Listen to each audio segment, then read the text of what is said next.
กฎหมายใหม่ของกสทชเนี่ยเขาก็จะให้ทุกคลื่นนะครับไม่เกี่ยวกับคลื่นธุรกิจหลักนะฮะจะลดกำลังลงเหลือแค่เพียง50 วัตต์นะฮะมันก็เหมือนถ่านไฟฉายก้อนเล็กๆนะ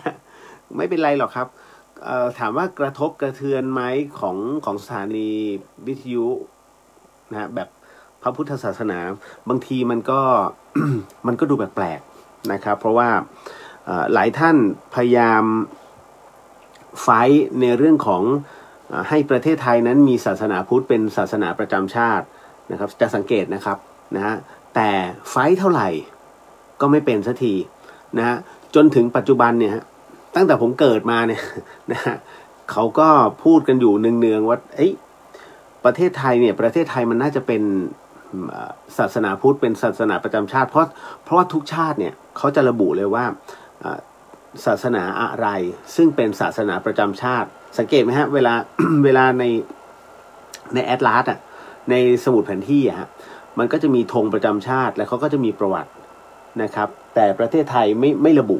นะฮะนะว่าเรามีศาสนาอะไรทั้งที่เรียกว่า80 กว่า%นะครับของประเทศไทยนั้นนับถือพระพุทธศาสนานะครับก็ลงมาก็จะเป็นคริสต์กับมุสลิมนะฮะก็จะไล่เลี่ยกันนะครับส่วนอันอื่นนั้นก็จะมีเป็นยิบย่อยนะครับเพราะฉะนั้นเนี่ยจะถามว่าบรรจุไหมคงจะยากครับเพราะว่ามันมีอะไรเบื้องลึกเบื้องหลังนะฮะเขาก็เลยมองว่าประเทศไทยนั้น นะฮะเราจะไม่มีเรียกว่าใช้คำว่าศาสนาทุกศาสนาอยู่ร่วมกันได้นะฮะดังนั้นเนี่ยในธงชาติสีขาวมันหมายถึงความบริสุทธิ์มันหมายถึงพระพุทธศาสนามันหมายถึงศาสนาดังนั้นเนี่ยเขาก็เลยรวบตรงนี้เอาไว้ลองดูได้ฮะนะฮะเพราะอย่างกรมศาสนาเนี่ยเขาก็ไม่กล้าแทงนะเพราะถ้าแทงปุ๊บโดนย้าย นะครับ ส่วนพระสงฆ์เอง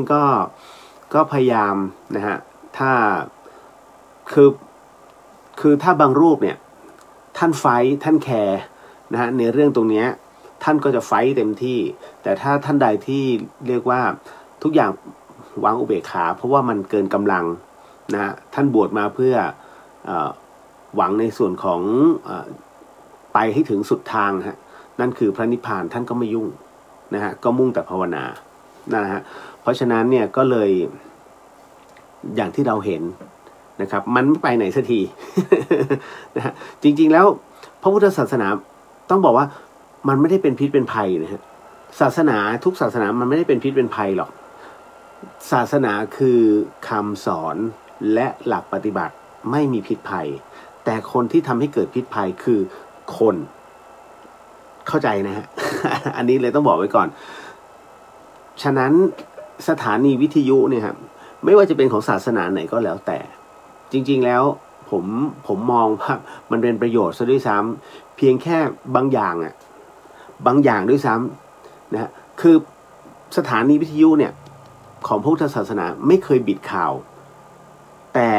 ของรัฐซะด้วยซ้ำที่ส่งมาเพื่อให้พูดบิดบางเรื่องอันนี้ต้องยอมรับมันมีมาแต่ไหนแต่ไรหลายๆคนก็พยายามเอาหลักฐานมาอย่างนั้นอย่างนี้บางทีจะบอกว่าควันไฟที่มันไหม้นะฮะบางทีเราก็จับมันไม่ได้นะครับมันระเหยไปในอากาศแล้วทำไงนะฮะนี่บางคนไหนบอกว่าบ่อน้ำร้อนมั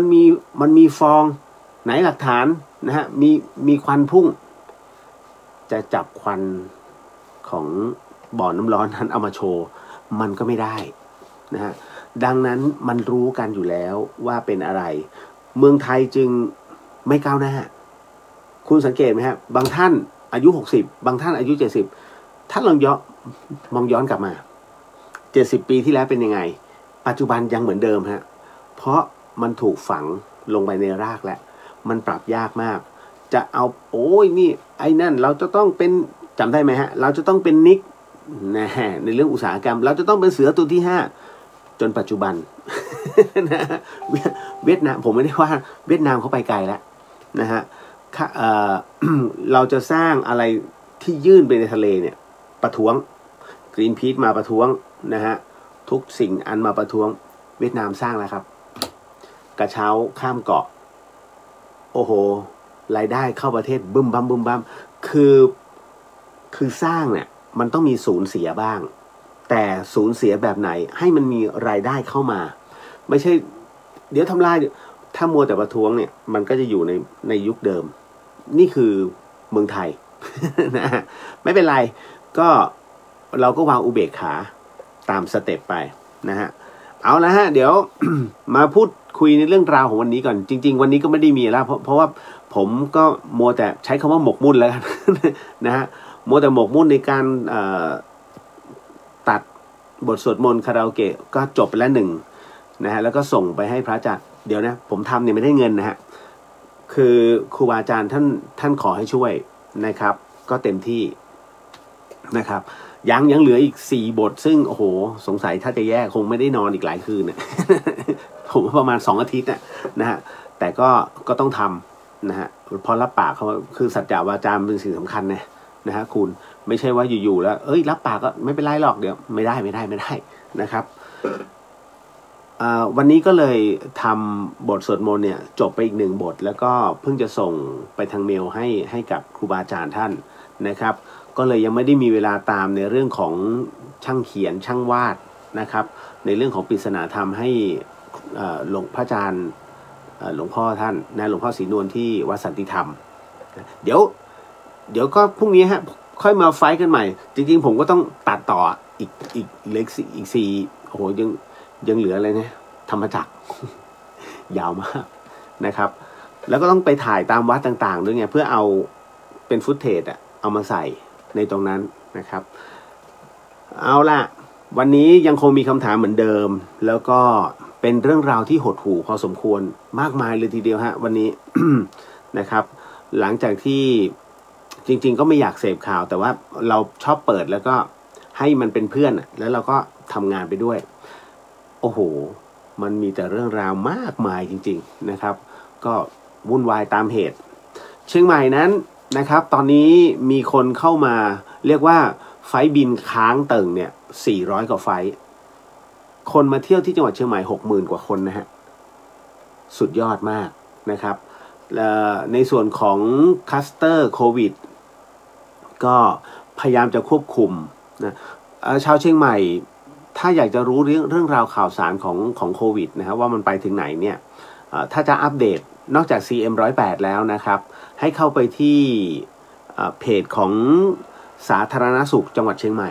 นะฮะอันนั้นคือแจ้งรายละเอียดยิบเพราะว่า CM108 เขาก็จะย่อจากของสาธารณสุขเนี่ยเอามาแปะโพสต์ตรงนั้นเลยนะครับท่านจะรู้ว่าตรงไหนแล้วใครที่มีที่เรียกว่าติดบ้างนะฮะตอนนี้ไปยันเวียงแหงแล้วเวียงแหงมี5 โอ้โหเวียงแหงไกลครับมันคือติดเขตชายแดนของเมียนมาซึ่งเป็นเขตของไทยใหญ่นะฮะมันจะมีเขตไทยใหญ่กับกลุ่มว้านะตรงดอยดำนั่นแหละที่รู้เพราะผมเคยขึ้นไปแล้วก็เจ้าหน้าที่ก็ชี้ดูนู่นครับพี่ตรงนู้นพวกว้าคุมตรงนี้ของไทยใหญ่ แล้วก็เขาก็จะข้ามมานะแต่เขาจะข้ามเป็นเวลานะไม่ใช่ว่าของเราเปิดเสรีมันก็ไม่ใช่นะฮะแล้วมันเป็นคือพรมแดนเนี่ยมันเป็นแนวสันเขานะหลายคนพยายามจะวาดภาพว่าเขตแดนมันก็เหมือนกับพวกช่องเม็กพวกสระแก้วแถวอรัญอย่างเงี้ยฮะเหมือนกับหนองคายที่มีสะพานข้ามเหมือนเชียงรายไม่ใช่ป่าล้วนๆ ป่าล้วนๆเลยฮะแล้วก็จะมีฐานทหารอยู่คือถ้าใครขึ้นไปที่ดอยอ่างขางเคยขึ้นไปนะฮะคล้ายๆแบบนั้นแต่ดอยดำโหดกว่านะฮะอันนี้ก็เลยต้องบอกก่อนนะฮะว่าด้วยสภาพพื้นที่ภูมิประเทศแล้วรถยนต์ขึ้นไม่ถึงรถตู้ไปไม่ได้โฟร์วินเท่านั้นฮะ นะก็เลยต้องชี้แจงนะครับว่าพื้นที่แล้วก็พรมแดนมันจะไม่เหมือนกันนะครับก็คลุกมา14 ปีทะลุปูโป่ง นะก็เหมือนกับอย่างที่ผมบอก ทำไมเราต้องไปแต่แม่ฮ่องสอนทำไมเราต้องไปถึงตามเขตแดนตลอดเพราะว่าตรงนั้นน่ะยากไร้มากยากสุดๆแล้วครับนะฮะเดี๋ยววันนี้ก็จะมีเรื่องราวที่หลายๆท่านถามเข้ามาก็จะค่อยๆทยอยตอบนะครับพูดถึงเรื่องราวพุทธศาสนาเนี่ยนะครับก็ยังมีอะไรอีกหลายๆอย่างนะฮะที่มันยังค้างคาเยอะมากนะฮะเดี๋ยวมีผู้ถามมาด้วยว่าผมทำไมไม่จัดเอาเล่นอันแรกก่อนเลยนะฮะบอกมาว่าคุณเรียวทำไมไม่จัดที่ไปกราบพระอริยะบ้างนะฮะพวกพี่อยากไปมากๆแต่ก็ไม่รู้ว่าท่านอยู่ที่ไหนกันบ้างโอ้โหพี่ครับถ้าใช้คำว่าพระอริยะเนี่ยถ้าหลวงพี่ภัสกรนะพระอาจารย์ภัสกรภูริวัฒโนอดีตผู้อำนวยการธรรมสถานแห่งเนี้ยถ้าหลวงพี่ภัสกรอยู่เนี่ยถ้าผมพูดอย่างเงี้ยกับหลวงพี่จะติทันทีจะติงทันทีฮะแถวบ้านเรียกด่า มึงจะไปโจทย์ว่าท่านเป็นพระอริยะได้ยังไงมึงเป็นใครโอ้โหจบเลยนะฮะหลวงพี่ท่านสอนว่าอันที่หนึ่งอย่าบอกว่าพระรูปนี้คือพระอริยะสองเราอย่าเรียกพระรูปนี้ว่าพระอรหันต์เพราะเราไม่สามารถไปชี้ชัดตรงนั้นได้สมมุติว่าท่านไม่เป็นล่ะซวยเลยนะฮะท่านบอกว่าผู้ที่จะชี้ได้ว่ารูปนี้คือพระอริยะ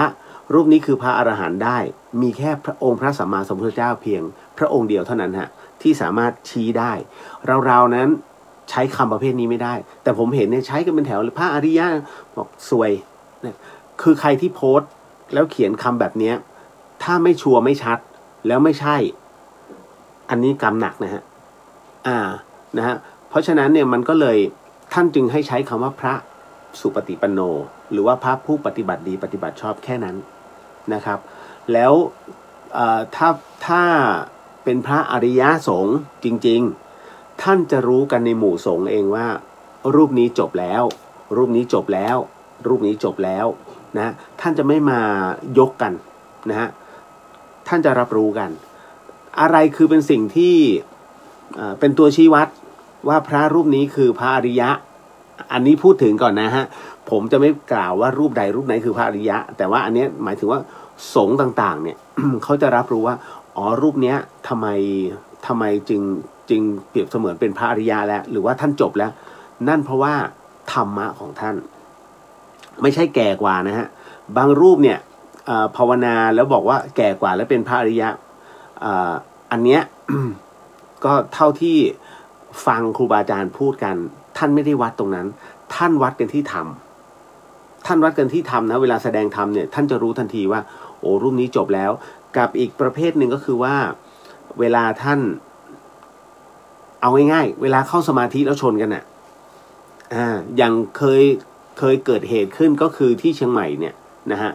มีนั่งสมาธิแล้วก็ชนกันในที่ไม่ใช่ทะเลาะกันนะฮะหมายถึงว่าเป็นการสื่อสารซึ่งกันและกันโดยไม่จำเป็นจะต้องใช้เครื่องมือต่างๆก็จะมีพูดได้แล้วเพราะว่าท่านมรณภาพไปแล้วไงอย่างหลวงพ่อประสิทธิ์บุญยมกโรกับหลวงพ่อเปลี่ยนนะปัญญาปฏิโปนะฮะอยู่ห่างกันเนี่ยประมาณไม่ถึงน่าจะตีไปกับ10 โลนะฮะรูปหนึ่งอยู่ด้านในอีกรูปหนึ่งก็อยู่ด้านนอกนะฮะก็คือคนละฝากฝั่งของถนนเชียงใหม่แม่แตงนะครับเชียงใหม่เชียงดาวประมาณเนี้ยนะฮะท่านก็ยังรับรู้กันได้ว่าอ๋อตอนนี้ท่านเนี่ยท่านไม่เคยโทรคุยกันนะแต่รับรู้นะฮะเนี่ยนั่นคือท่านเดินจิต คือรับรู้ซึ่งกันและกันเพราะท่านเป็นสหธรรมิกด้วยกันนี่แหละโอ้มันมีเรื่องราวหลายๆอย่างฮะที่น่าติดตามผมเนี่ยไม่เคยสนใจน้องๆฮะผมเนี่ยจัดรายการประเภทผีไม่เคยคิดจัดรายการเกี่ยวกับพระพุทธศาสนาผมก็พูดตรงๆแต่ไหนแต่ไรมาแล้วจนกระทั่ง คือผมก็อยู่เบื้องหลังป๋องนะฮะจนกระทั่งท่านพระครูสมุวิสุวัตรวรกิจโจซึ่งเป็นผู้อำนวยการสถานีของวัดสายหินฮะ เรียกว่าท่าน ท่านให้โอกาสผมนะฮะผมก็เลยต้องใช้ Data เก่าที่เคยจัดกับที่เคยทำให้ป๋องนะมาทำตรงนี้ก่อนแล้วมันผีล้วน นะฮะ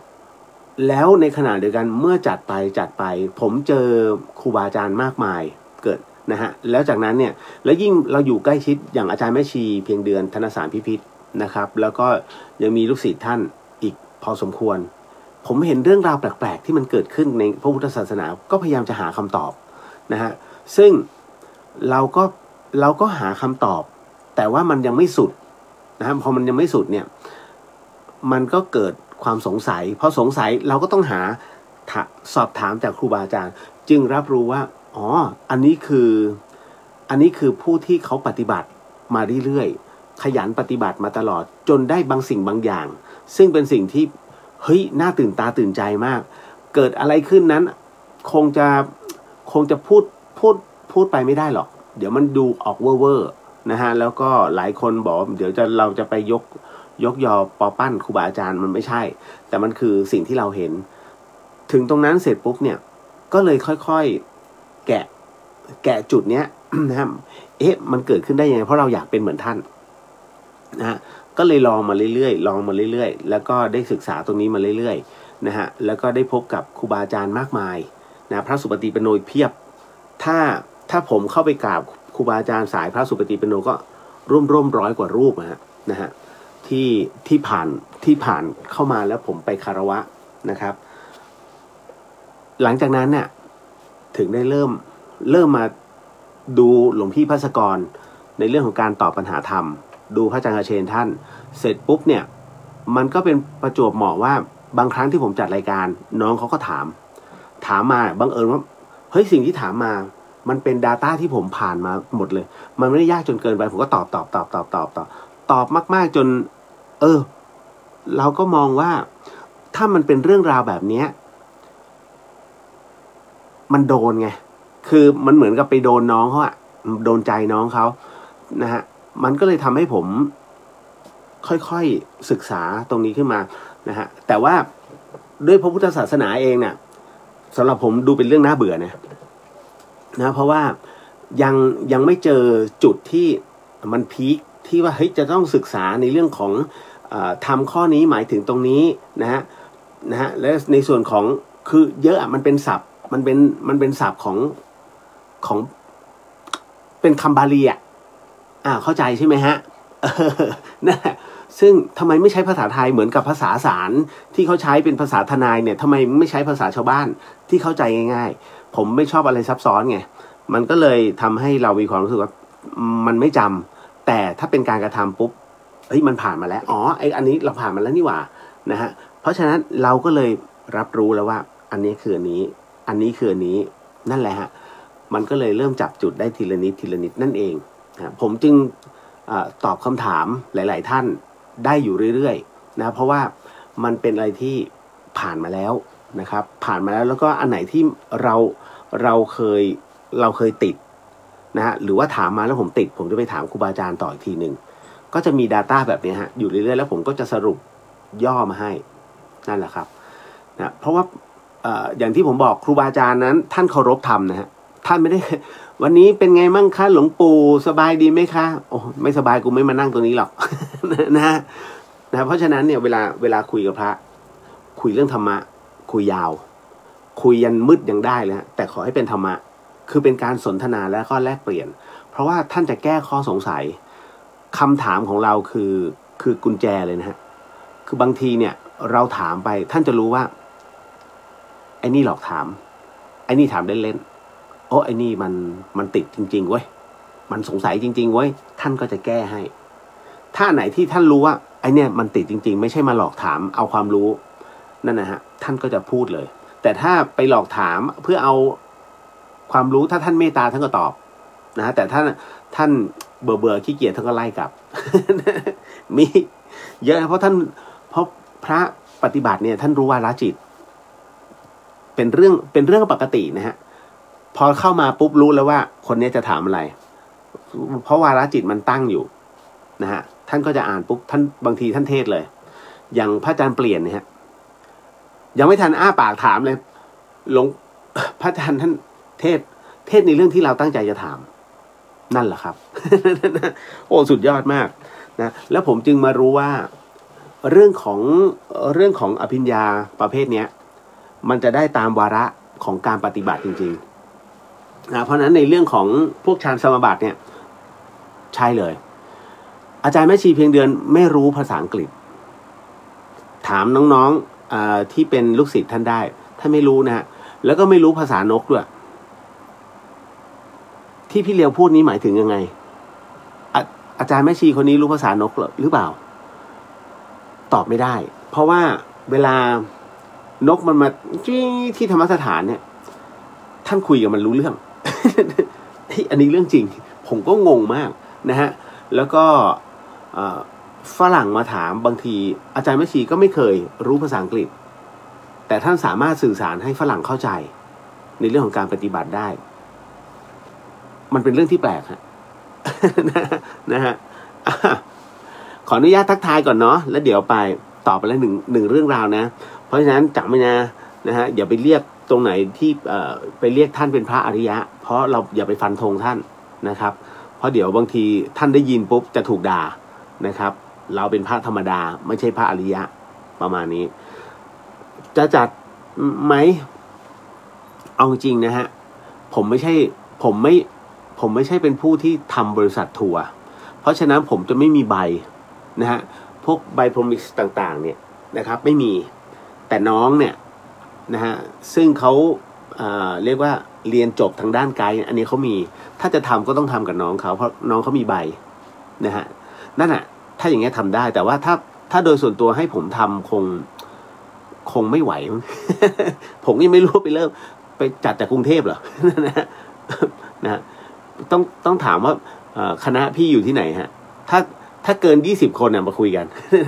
นะผมล่างให้ได้แล้วถ้าพาไปเดี๋ยวค่อยว่ากันนะฮะคือมันต้องดูไงแต่ละพื้นที่นั่นแหละเพราะผมพาไปแต่ละที่ท่านก็คือต้องติดต่อล่วงหน้าแล้วบางรูปท่านจะมีเวลาคุณไปเกินไม่ได้นะแล้วส่วนใหญ่จะให้พบตอนเช้าช่วงฉันภัตตาหารเช้าแค่นั้นฮะก็7 โมงนะฮะบางที่6 โมงครึ่งท่านฉันแล้วนะฮะจนถึง7 โมงครึ่งถึง8 โมงนี่คือเทศจบกลับเข้าพบไม่ได้จะเป็นแบบนี้นะฮะครูบาอาจารย์นะครับอันนี้ผมเข้าใจเพราะว่าถ้าไม่เป็นเวลาเนี่ยท่านจะไม่ได้พักแล้วท่านจะเพลียนี่ฮะแล้วก็ต้องบางรูปก็ภาคบ่าย 2เป็นต้นไปยกเว้นว่าขอเป็นกรณีพิเศษที่เข้าพบแล้วต้องจำกัดเวลานะขอเข้าพบไม่เกินครึ่งชั่วโมงแค่ถวายทายธรรมครับได้จบแค่นั้นฮะแจ้งให้รู้แค่นั้นฮะวัตถุประสงค์แต่ช่วงนี้โควิดยากครับแต่ละวัดเขาก็จะปิดนะฮะเดี๋ยวขออนุญาตทักทายก่อนเนาะคุณ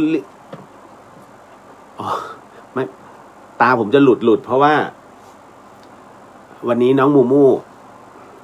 ผมเสียรู้หมา ไอ้มูมาอยู่ในห้องอีกแล้ว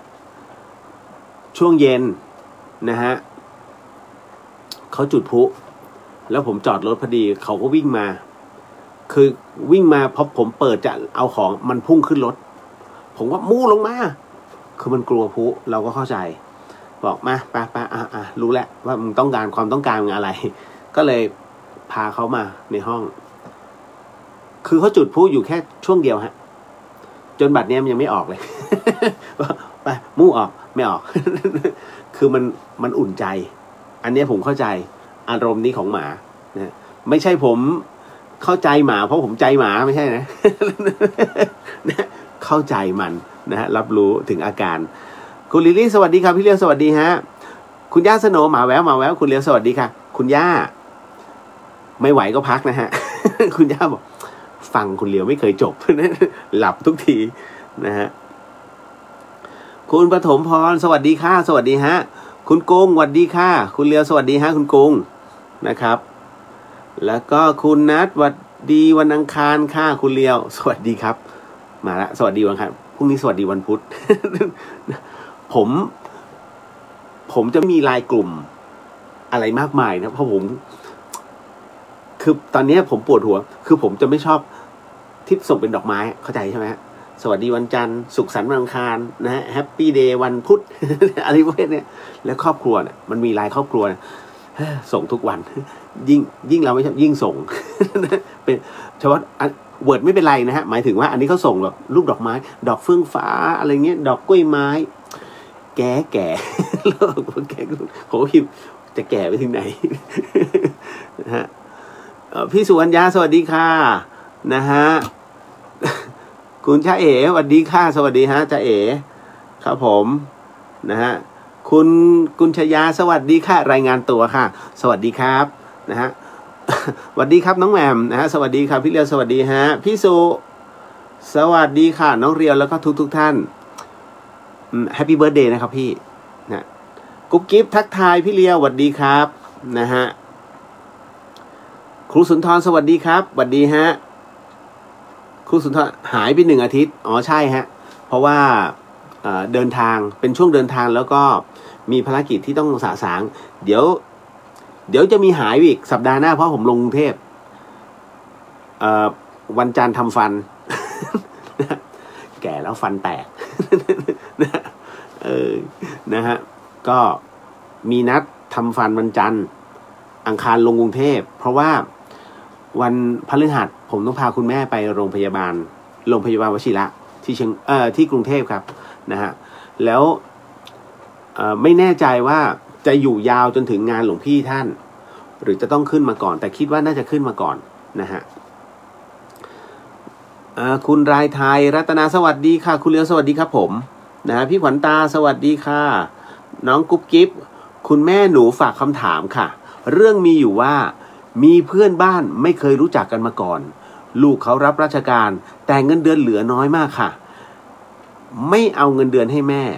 เพื่อนบ้านคนนั้นก็มายืมเงินของแม่โอ้โหนะฮะเพื่อนบ้านคนนั้นก็มายืมเงินของแม่หนูด้วยค่ะแต่ก็ไม่ใช้คืน โอ้โหเดี๋ยวนะฮะนิดนึงนะฮะแล้วมาถามยืมอีกแม่หนูมีแต่แม่หนูมีแต่แม่ก็โกหกว่าไม่มีค่ะแม่เลยเอาอาหารแห้งเช่นข้าวสารไข่ผักปลากระป๋องให้แทนจะเป็นบาปไหมคะที่โกหกบางทีหนูกับแม่จะตีตัวออกห่างก็สงสารกลับเป็นแม่กับหนูเสียเองที่ตัดเขาไม่ลงค่ะคงผูกกรรมกันมาใช่ไหมคะยาวหน่อยนะคะสาธุของกุ๊บกิ๊บเหมือนกับเดี๋ยวนะฮะมีถามเหมือนกันอ๋อคุณพี่ท่านนี้บอกว่าการที่คนคอยจะมายืมเงินเราเรื่อยๆมันคือกรรมหรือเจ้ากรรมนายเวรกันแน่คะ คล้ายๆกันเลยนัดกันมาป่ะเนี่ย นะฮะเดี๋ยวค้างไว้ก่อนนะกุ๊บกิ๊บแล้วเดี๋ยวพี่เรียวมาตอบฮะ นะฮะคุณวิชัยสวัสดีครับคุณเรียวสวัสดีครับผมคุณมุนนะไม่เหนื่อยเหรอคะขับรถเชียงใหม่กทมเชียงใหม่ก็เหนื่อยไหมมันก็เหนื่อยนะครับแต่ว่าด้วยความจำเป็นนะครับพี่เพราะว่าแม่เราเนาะ เราผู้เป็นลูกเราไม่ดูแลแล้วใครจะดูแลนะฮะผมก็คิดอย่างนี้นะครับก็เต็มที่กับเขานะหลายๆท่านเห็นเวลาผมโพสต์เรื่องราวของคุณแม่เวลาพูดกันเนี่ยจะสนุกสนานเพราะผมเป็นคนที่ไม่ชอบซีเรียสและแม่เขาจะรู้นะฮะแล้วเขาก็จะมึนๆใส่มาแล้วเหรอครับแม่มาแล้วมีอะไรหรือเปล่ามาแล้วเนี่ยลูกใครเรา โอ้โหเล่นเอาท้อเลยเอาก็ลูกไงจำไม่ได้เหรอจำได้แต่ลูกใคร เนี่ยเขาเป็นอย่างนี้แล้วผมว่า แล้วเดี๋ยวนี้ทุกอย่างมันเริ่มเสื่อมลงเพราะคุณแม่ผม86ไงหูเริ่มเขาฟังเพลงดังมากรุ่นธานินทร์อินทรเทพสุนทราภรณ์โอ้โหย้อนกลับไปบางทีทูลท้องใจ ป่าเหนือเมื่อนาดอกไม้บานผมแม่ฟังเบาๆหน่อยฮะ ฮะ ฟังเบาๆหน่อยดูปากฟังเบาอ๋อ เขาค่อยๆหลีแล้วพอพูดเนี่ยพูดเบาๆก็ไม่ได้นะ พูดดังๆพูดดังๆ ก็ต้องเนี่ยก็เลยเป็นอย่างเงี้ยฮะนะคุณแม่แต่เวลา แต่เวลาเขาอารมณ์ไม่ดีอ่ะกระจายเหมือนกันนะฮะผมจะโพสแต่ทางด้านบวกของคุณแม่ให้เห็นว่าเขาตลกเขาสนุกแต่เขาเป็นอย่างนั้นจริงๆฮะตั้งแต่เขาเป็นศิษย์อาจารย์ศิลป์พีระศรีไงนะฮะก็เลยเป็นอะไรที่อารมณ์อาร์ตแล้วมันเหมือนกันไงนะฮะสำนักเดียวกันก็เลยพูดคุยกันรู้เรื่องแต่พี่สาวคนละสำนัก คุณแม่ก็จะนิ่งๆนะฮะ เอาละฮะเดี๋ยวตอบให้กุ๊บกิ๊บเดี๋ยวขอพี่เลียวทักก่อนนะแป๊บหนึ่งนะฮะขออนุญาตนะครับพี่มาลีสวัสดีค่ะรายงานตัวค่ะสวัสดีฮะพี่มาลีนะฮะพี่จริยาสวัสดีค่ะคุณเลียวสวัสดีฮะป้าแก้วสวัสดีครับป้านะสวัสดีค่ะคุณเลียวนะฮะคุณนัทสวัสดีครับพี่เลียวสวัสดีครับผมนะคุณวรันทรสวัสดีค่ะสวัสดีฮะคุณปริญญาสวัสดีค่ะพี่เลียวนะฮะคุณเดี๋ยวนะครับพี่ผ่องศรีสวัสดีค่ะคุณเรียวขอบพระคุณสำหรับคำตอบเมื่อวานนี้ฮะไม่เป็นไรครับนะฮะยินดีฮะแล้วก็เป็นอะไรที่เขาเรียกว่ามันไปกระทุ้งผมอีกทีหนึ่ง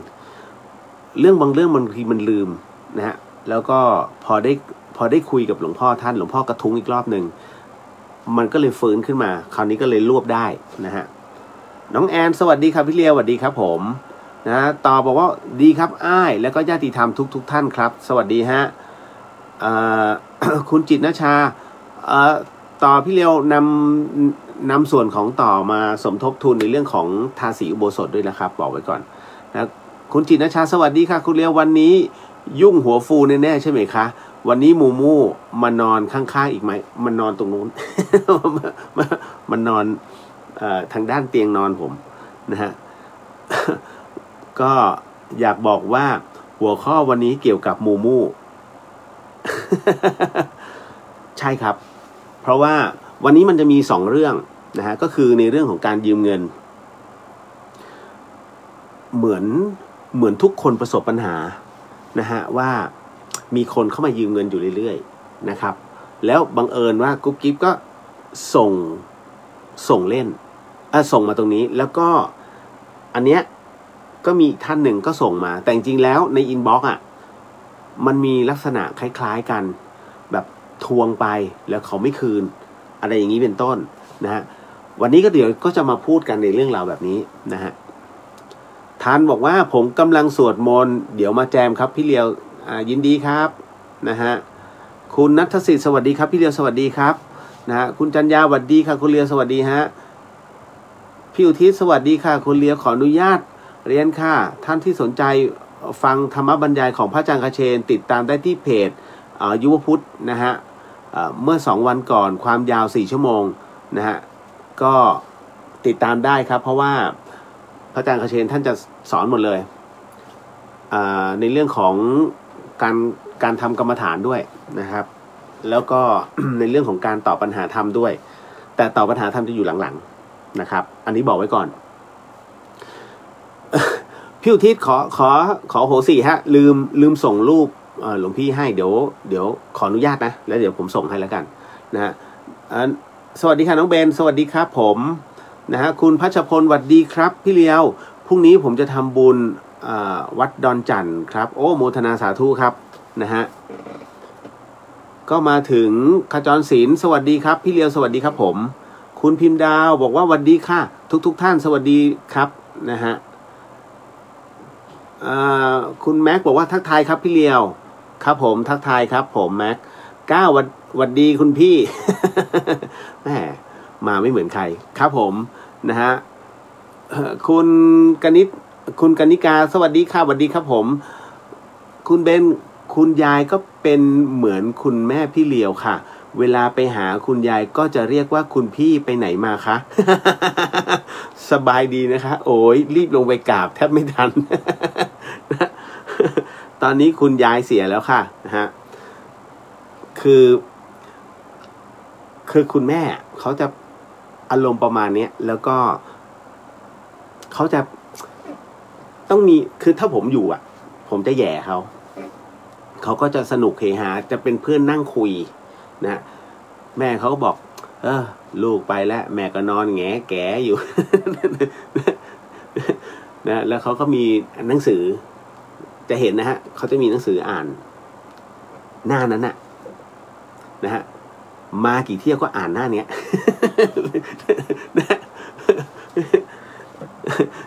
อะไรประมาณหน้า26 พอผมมาอีกรอบก็ยังอ่านหน้า26แม่อ่านที่ไหนแม่อ่านจะจบแล้วลูกเสร็จปุ๊บก็ไปทำนู่นทำนี่นะผมไปล้างจานเขาเสร็จปุ๊บกลับมาหน้า26อ่านถึงไหนแม่เนี่ยบรรทัดที่2แล้วลูก ก็เข้าใจเขานะฮะก็สนุกครับคือเราก็มองเป็นเรื่องแห่งความสุขเขาก็ไวกลับแล้วไงนะฮะนี่แหละจะไม่ให้ไวกลับนะฮะง่ายนิดเดียวต้องหาเงินที่เป็นเหรียญนะฮะเหรียญ10 บาทเหรียญ5 บาทเหรียญ1 บาทเอามารวมกันเยอะๆเอามารวมนะฮะเป็นโถให้หมดนี่แต่ต้องนับก่อนว่าทั้งหมดมีเท่าไหร่ให้เขานับทุกวันคุณเชื่อไหมนับอะไรไม่อารมณ์ดีเท่านับเงินฮะแต่ปัญหาคือแม่ผมไม่นับเหรียญ ปวดใจตรงนี้แม่นับแบงค์ โอ้โหนะฮะเนี่ยเอาจริงๆคุณลองดิมันไม่มีอะไรนะฮะที่จะมีความสุขเท่ากับนับเงินตึกจิกเนี่ย นะเอาล่ะมาในส่วนของกุ๊บกิ๊บนะฮะแก้ทีละจุดนะของกุ๊บกิ๊บกับของพี่เขาเนี่ยการที่คนคอยจะยืมเงินเราเรื่อยๆนั้นนะฮะมันคือกรรมหรือเจ้ากรรมนายเวรกันแน่อันนี้คือคำถามนะฮะส่วนของกุ๊บกิ๊บนั้นเป็นเรื่องของเพื่อนบ้านซึ่งเงินเดือนน้อยไม่เอาเงินเดือนให้แม่จนต้องมายืมนะครับก็เดี๋ยวนะฮะ เพื่อนบ้านเนี่ยตัวเพื่อนบ้านใช่ไหมนะฮะตัวคนรับราชการมายืมเงินใช่ไหมฮะแล้วคุณแม่ต้องโกหกคือการมุสาไปนะฮะมันแน่นอนอยู่แล้วมันเป็นเรื่องของข้อศีลไม่ทำเสียเลยจะดีกว่าแต่หากทำไปแล้วเมื่อมันมีประโยชน์กับตนมันเสียไม่ได้ก็คือทำไปแล้วมันแก้ไม่ได้เพราะมันทำไปแล้วแต่คราวนี้ก็คือว่าเขาเรียกว่าถ้าภาษาเราหรือภาษาพระเขาเรียกเลี่ยงบาลีเราก็ไม่ต้องบอกสิเนี่ยช่วงนี้มันก็ใช้จ่ายมันไม่พอนะฮะไม่ต้องไปบอกว่าไม่มีแต่บอกว่าตอนนี้เท่าที่มีอยู่ใช้จ่ายในบ้านมันไม่พอจริงๆนะเอานี้ไปก่อนเอานี่ไปก่อนมันก็ได้นะฮะแทนที่จะบอกว่าไม่มีหรอกตอนนี้เราก็บอกไปเลยนะฮะคือมันมีไงแต่มันใช้ไม่พอไม่พอจริงๆแล้วถ้าสมมุติในจิตเราตั้งกูอยากซื้อบ้านอีกหลังนึงไม่พออยู่แล้ว มีแต่มันใช้ไม่พอนะฮะแค่นั้นแหละ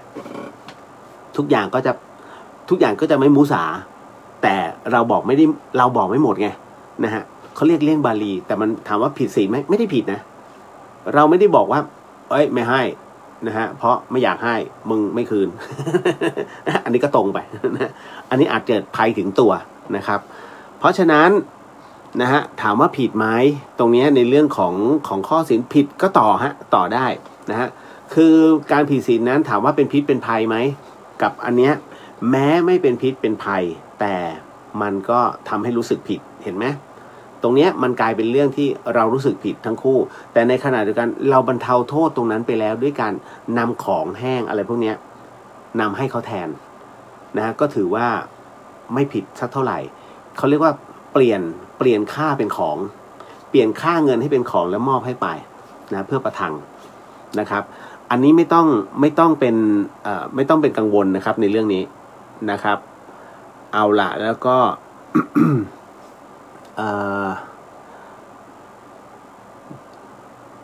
อันนี้เป็นการผูกกรรมกันมาใช่ไหม มันก็เหมือนกันนี้คำว่าผูกกรรมตรงนี้มันเอาพี่เรียวมาเกี่ยวอันนี้นะครับการที่มีคนจะมาคอยยืมเงินอยู่แล้วเรื่อยๆเนี่ยมันคือกรรมหรือเจ้ากรรมนายเวรใช่ไหม ต้องแยกก่อนนะฮะแยกเป็นประเด็นก่อนว่ากรรมคืออะไรกรรมมันเกิดจากการกระทำถูกไหมครับนะฮะกรรมคือการกระทำเจ้ากรรมนายเวรคือใครเจ้ากรรมนายเวรนั้นคือผู้ที่มีผลต่อใจนะฮะจะบอกว่าเกี่ยวเนื่องเกี่ยวข้องมาแต่ชาติปางก่อนนะฮะอันนั้นก็เหมารวมนะอันนั้นคือกว้างมากเกี่ยวไม่เกี่ยวยังไม่รู้แต่รู้ว่าเอาตรงนี้ก่อนนะฮะอะไรก็ตามที่มันกระทบใจเราคือเจ้ากรรมนายเวรหมดอย่างกรณีของกุ๊บกิ๊บเองเนี่ยคนข้างบ้านมายืมแล้วทำให้เรารู้สึกผิดนะฮะถ้าคุณรู้สึกผิดเขาคือเจ้ากรรมนายเวรมีผลกับใจนะฮะแต่ถ้าไม่ให้ยืมแต่ให้เป็นของนะฮะจะโกหกไม่โกหกเราไม่มายมันจบแค่ตรงนั้นแหละนะฮะไม่ได้สะเทือนในเรื่องของสภาพของใจไม่เกี่ยวอันนั้นแค่ผ่านมาผ่านไปเราก็มอบตรงนี้ให้เป็นทานแต่ถ้าเมื่อไหร่เราปฏิเสธปุ๊บแล้วมีผลต่อใจเรารู้สึกว่าเรารู้สึกผิดว่ะและเรารู้สึกว่าเฮ้ยมันตะกิดตะขวงใจหรือว่ากระทบใจมากเสียใจมากนะฮะเนี่ยแหละเจ้ากรรมนายเวรมันมีผลคือคุณแคร์เขานั่นแหละส่วนของกรรมนั้นนะฮะมันเป็นเรื่องราวของการกระทำเมื่อการกระทำเกิดขึ้นกรรมจึงเกิดขึ้นถูกไหมฮะคราวนี้อะไรล่ะที่มันเป็นกรรมแล้วคนมาหาคุณเรื่อยๆความใจดีถูกไหมการที่เรามีคนหนึ่งผู้ที่มีเฟรนลี่มากมายแต่คอนเซปต์ไม่ชัดเจนสวย ทำไมอะไรคือคอนเซปต์ไม่ชัดเจนผมอะเวลาคุยกับเพื่อนๆนะเข้าไปเฮ้ยเป็นไงสนุกสนานนี่คุยกันเสร็จเราคุยกันได้นะเราเป็นเพื่อนกันแต่ห้ามยืมตังค์ ยืมใครยืมตังค์กูเลิกคบ นะผมเป็นคนที่ชัดเจนมากนะฮะคุยได้ทุกเรื่องยกเว้นเรื่องเงินทำไมจึงเป็นเช่นนั้นนะฮะเพราะตัวเนี้ยนะฮะเงินเนี่ยมันคือนรกในใจแต่ถามว่าจำเป็นต้องมีไหมจำเป็นนะจำเป็นต้องมีนะฮะมีมากมีน้อยแล้วแต่คนแต่ทำไมมันจึงเป็นนรกในใจคุณลองให้ใครยืมไปสิคุณจะเริ่มรู้สึกทันทีตั้งแต่เงินที่คุณชักออกจากกระเป๋าไปเนี่ยนะฮะ300 บาทสมมุตินะแหมให้ยืมน้อยจังไม่เป็นไรพอคุณเอาเงินให้เขาไป300 บาทตั้งแต่นั้นเป็นต้นมาคุณจะเริ่มใจไม่สงบฮะใครที่จะนั่งสมาธิอ่ะไม่มีทางจริงๆเพราะภาพนั้นอ่ะมันจะมาปรากฏสิ้นเดือนมันจะมีใช้ไหมวะขนาดนี้มันยังไม่มีเลยมันต้องมายืมเราเลยเสร็จปุ๊บนั่งมันจะใช้ไหมวะพอใกล้ๆสิ้นเดือนฮัลโหลโทรไม่ติด ฮัลโหลโทรไม่ติดไปดักที่บ้านไม่ยอมกลับบ้าน เห็นไหมเพราะอะไรเพราะว่าไม่ชัดเจนนี่คอนเซปต์นะฮะเพราะฉะนั้นคุณต้องคอนเซปต์ชัดเจนนะอย่าคุยเรื่องเงิน เพราะฉะนั้นถ้าคุณจะให้เขายืมอ่ะให้เลยผมโอ้โหพี่เลี้ยงเงินเป็นล้านอย่าผมยังพูดไม่จบผมบอกเสมอนะฮะว่าเวลาคุณจะให้เขามายืมเงินคุณเนี่ยนะฮะต่อให้ใครก็แล้วแต่พี่กันน้องกัน20 บาทยังมีค่ากันแล้วการฆ่ากันตายด้วยเงิน20 บาทนั้นแสดงว่าค่าตัวค่าชีวิตของคนคนนั้นน่ะมีแค่20 บาทเป็นค่าเงินซึ่งดูเหมือนน้อยนะฮะแต่ถ้าทบในอดีตแล้วเนี่ย20 บาทเยอะของอดีตเพราะสมัยก่อนมันเป็น1 เบี้ย1 อัด1 ไพอัดอันเฟืองอะไรพวกเนี้ยนะฮะแต่สมัยนี้มันบาทไปแล้วไง20 บาทสำหรับสมัยนู้นนะฮะซึ่งเป็นเจ้ากรรมนายเวรซึ่งกันและกันเนี่ยถือว่าเยอะเอาล่ะพอมาถึงตรงนี้นะครับเลยต้องบอกก่อนว่าในส่วนของตรงนี้ที่คุณไม่ชัดเจนมันจึงกลายเป็นผลของการที่คุณไม่ชัดเจนตั้งแต่ตอนแรกนะฮะไอ้นี่มันยืมง่ายไอ้นี่มันคุยง่ายลองไปคุยมันดูสิมันเป็นคนใจดีมีเมตตามันเป็นคนใจบุญคุณเจอคำนี้เข้าไปคนใจบุญอ่อนเลยถูกไหมครับซึ่งถามว่าเป็นงั้นจริงไหมเราเป็นอย่างนั้นจริงๆนะฮะการใจบุญนั้นต้องรู้จักใจบุญยื่นเงินให้โจรเนี่ยถามว่ามีประโยชน์ไหม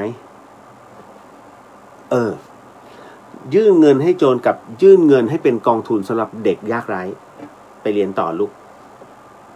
คำตอบมีอยู่แล้วฮะฉันเอาเงินเนี่ยให้เด็กยากไร้ไปต่อการศึกษาดีกว่ายื่นเงินให้โจรมึงเอาไปซื้ออาวุธปืนมายิงงูตายดิถูกไหมครับเพราะฉะนั้นเนี่ยถึงได้บอกว่าตัวเรานั่นเองเป็นเหตุแห่งกรรมนะฮะดังนั้นต้องลดบทบาทในส่วนเหตุแห่งกรรมนั้นซะก่อนเขามายืมให้พิจารณาดีๆถ้ายังต้องการเป็นมิตรกันให้ไม่ต้องมายืมแต่ให้แค่ไหนเนี่ยเขาจะมายึดแล้วอะที่นา500,000ไม่มีขอยืมก่อนเถอะโอ้ยฉันเองก็ไม่มีเอาจริงนะเอาอย่างนี้คือตอนเนี้ยตรงเนี้ยฉันก็มีภาระต้องส่งนู่นส่งนี่ตอนนี้ไม่มีหรอกแต่ฉันให้เธอเนี่ยฉันช่วยก่อน5,000นะฮะไม่ต้องมาคืนฉันให้คนกำลังเดือดร้อนที่นาตั้ง500,000มึงให้มาแค่5,000นะฮะห่างกัน100 เท่าคืออย่างนี้ลองไปดู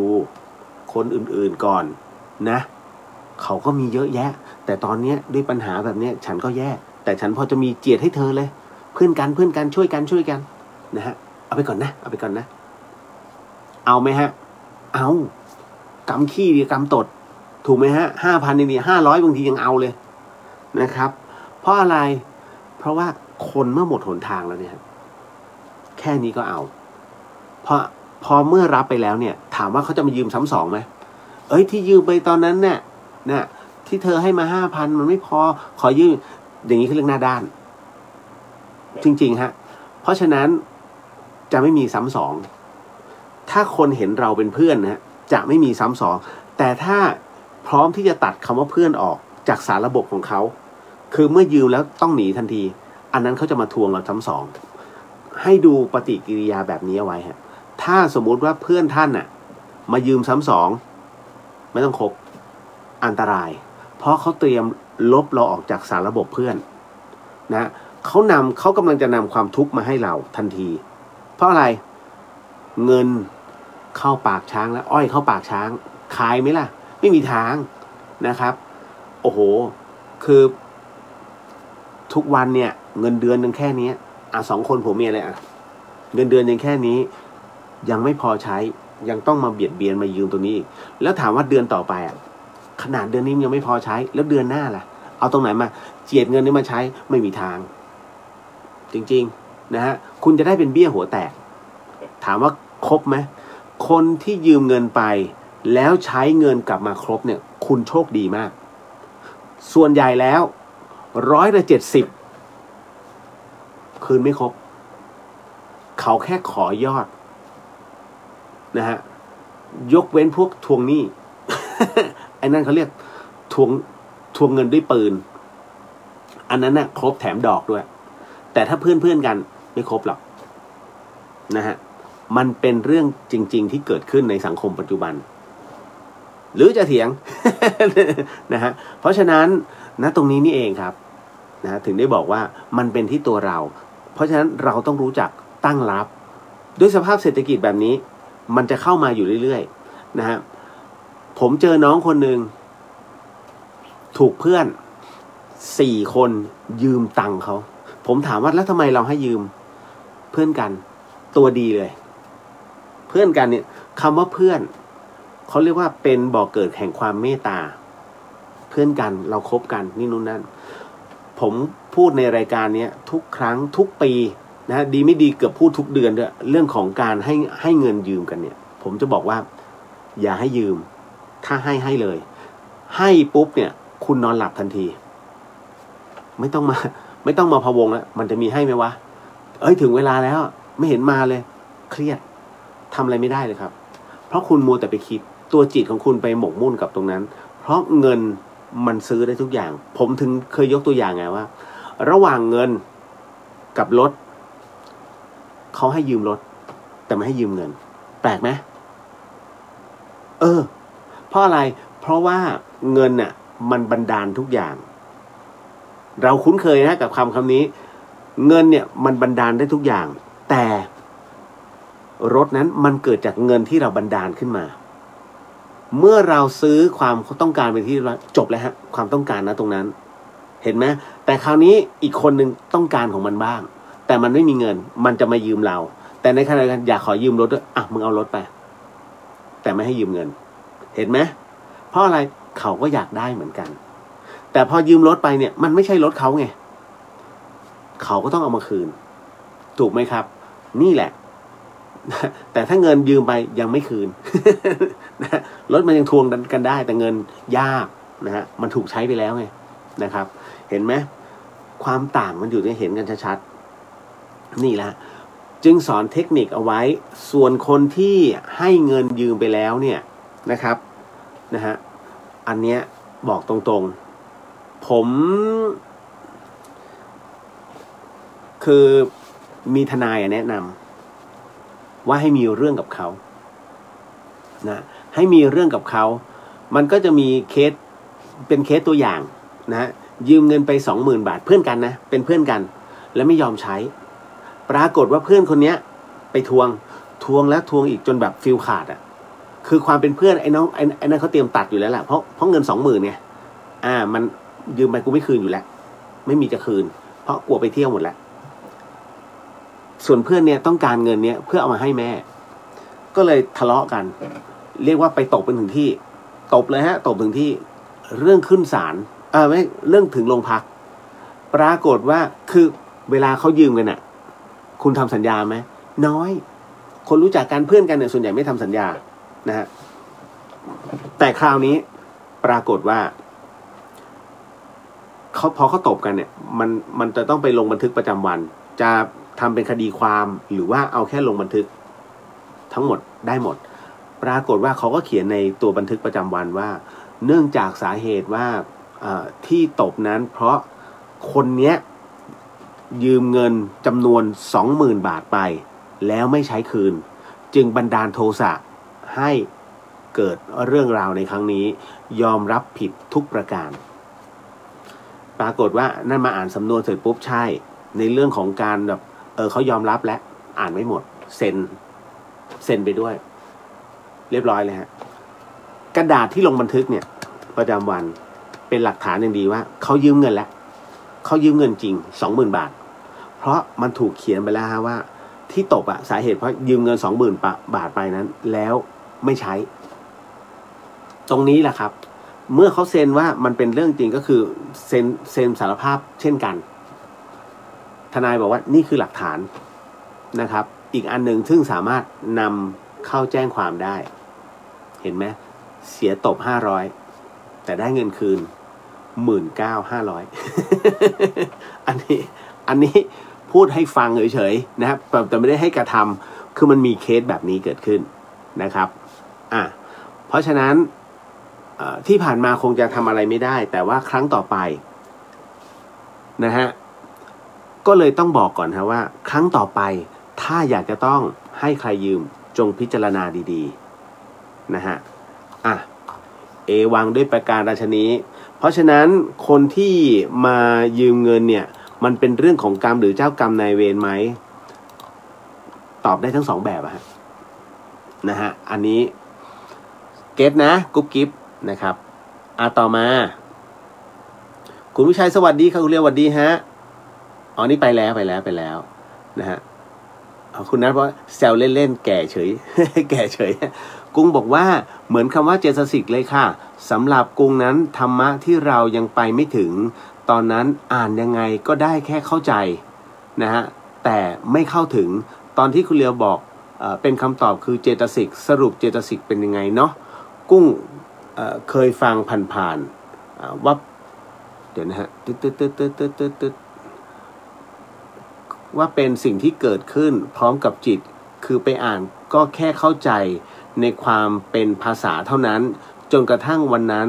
อยู่ๆในใจบอกขึ้นมาว่าอันนี้แหละเจตสิกที่เราเข้าใจจริงๆและไม่ใช่เข้าใจด้วยภาษาคำพูดคำเขียนเท่านั้นค่ะมันใช่ครับมันจะต้องคือเราจะรู้สึกของเราทันทีในเรื่องของตรงนี้นะฮะแล้วทุกคนเนี่ยมันอธิบายไม่ได้เรื่องบางเรื่องอย่างพระอาจารย์คเชนท่านก็บอกว่าอธิบายไม่ได้หรอกแม้ แม้แต่นักอภิธรรมเองบอกว่านี่คือเจตสิกแบบนี้แบบนี้แบบนี้จากจิตอันนี้แต่จริงๆแล้วมันคือความเข้าใจของการศึกษาแต่มันต้องปฏิบัติไปด้วยนะฮะคุณกฤษณาบอกว่าสวัสดีค่ะคุณเลี้ยวสวัสดีครับผมนะฮะน้องเบนสาธุครับนะฮะเอาต่อมานะฮะ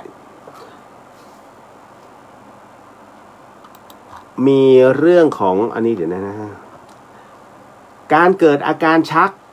ก่อนเสียชีวิตนี้เราถือว่าไปสู่สุคติหรือเปล่าคะแต่เขาเป็นคนที่ชอบทำบุญนะครับพี่เลียวเกิดอาการชักก่อนที่จะเสียชีวิตนี้เราถือว่าไปสู่สุคติหรือเปล่า ตอบไม่ได้ฮะทำไมจึงตอบไม่ได้จริงๆแล้วจะตอบมันก็ตอบได้แต่มันตอบแบบกว้างๆเพราะว่าต้องรู้ก่อนว่าคนคนนั้นน่ะด้วยภูมิของเขาอ่ะในก่อนที่จะมาเกิดอาการแบบนี้นะฮะเขาเป็นคนบุญหรือว่าเป็นผู้ที่คือชอบในเรื่องของทำบุญนะฮะใฝ่ธรรมหรือว่าบุคคลทั่วๆไปที่กระทำแต่สิ่งดีๆนะฮะหรือเป็นคนที่ชอบเมาแต่อันนี้พอบอกว่าเขาก็ชอบทำบุญนะครับพี่เลียอันนี้พอเข้าใจได้แต่คราวนี้ต้องบอกว่าช่วงที่เกิดอาการชักนั้นเป็นช่วงที่รู้สึกตัวหรือไม่รู้สึกตัวถูกไหมครับเพราะว่าคนชักส่วนใหญ่ไม่ค่อยรู้สึกตัวเพราะฉะนั้นในเรื่องของความไม่รู้สึกตัวมันเป็นเรื่องของตัวสติมันไม่มีแล้วนะฮะมันเป็นเรื่องของอาการมันอยู่ในภวังค์ผมเล่าเรื่องความตายนะฮะเมื่อจุลกฐินที่ผ่านมาให้กับกลุ่มของเข้ามาหรือเปล่าฮะ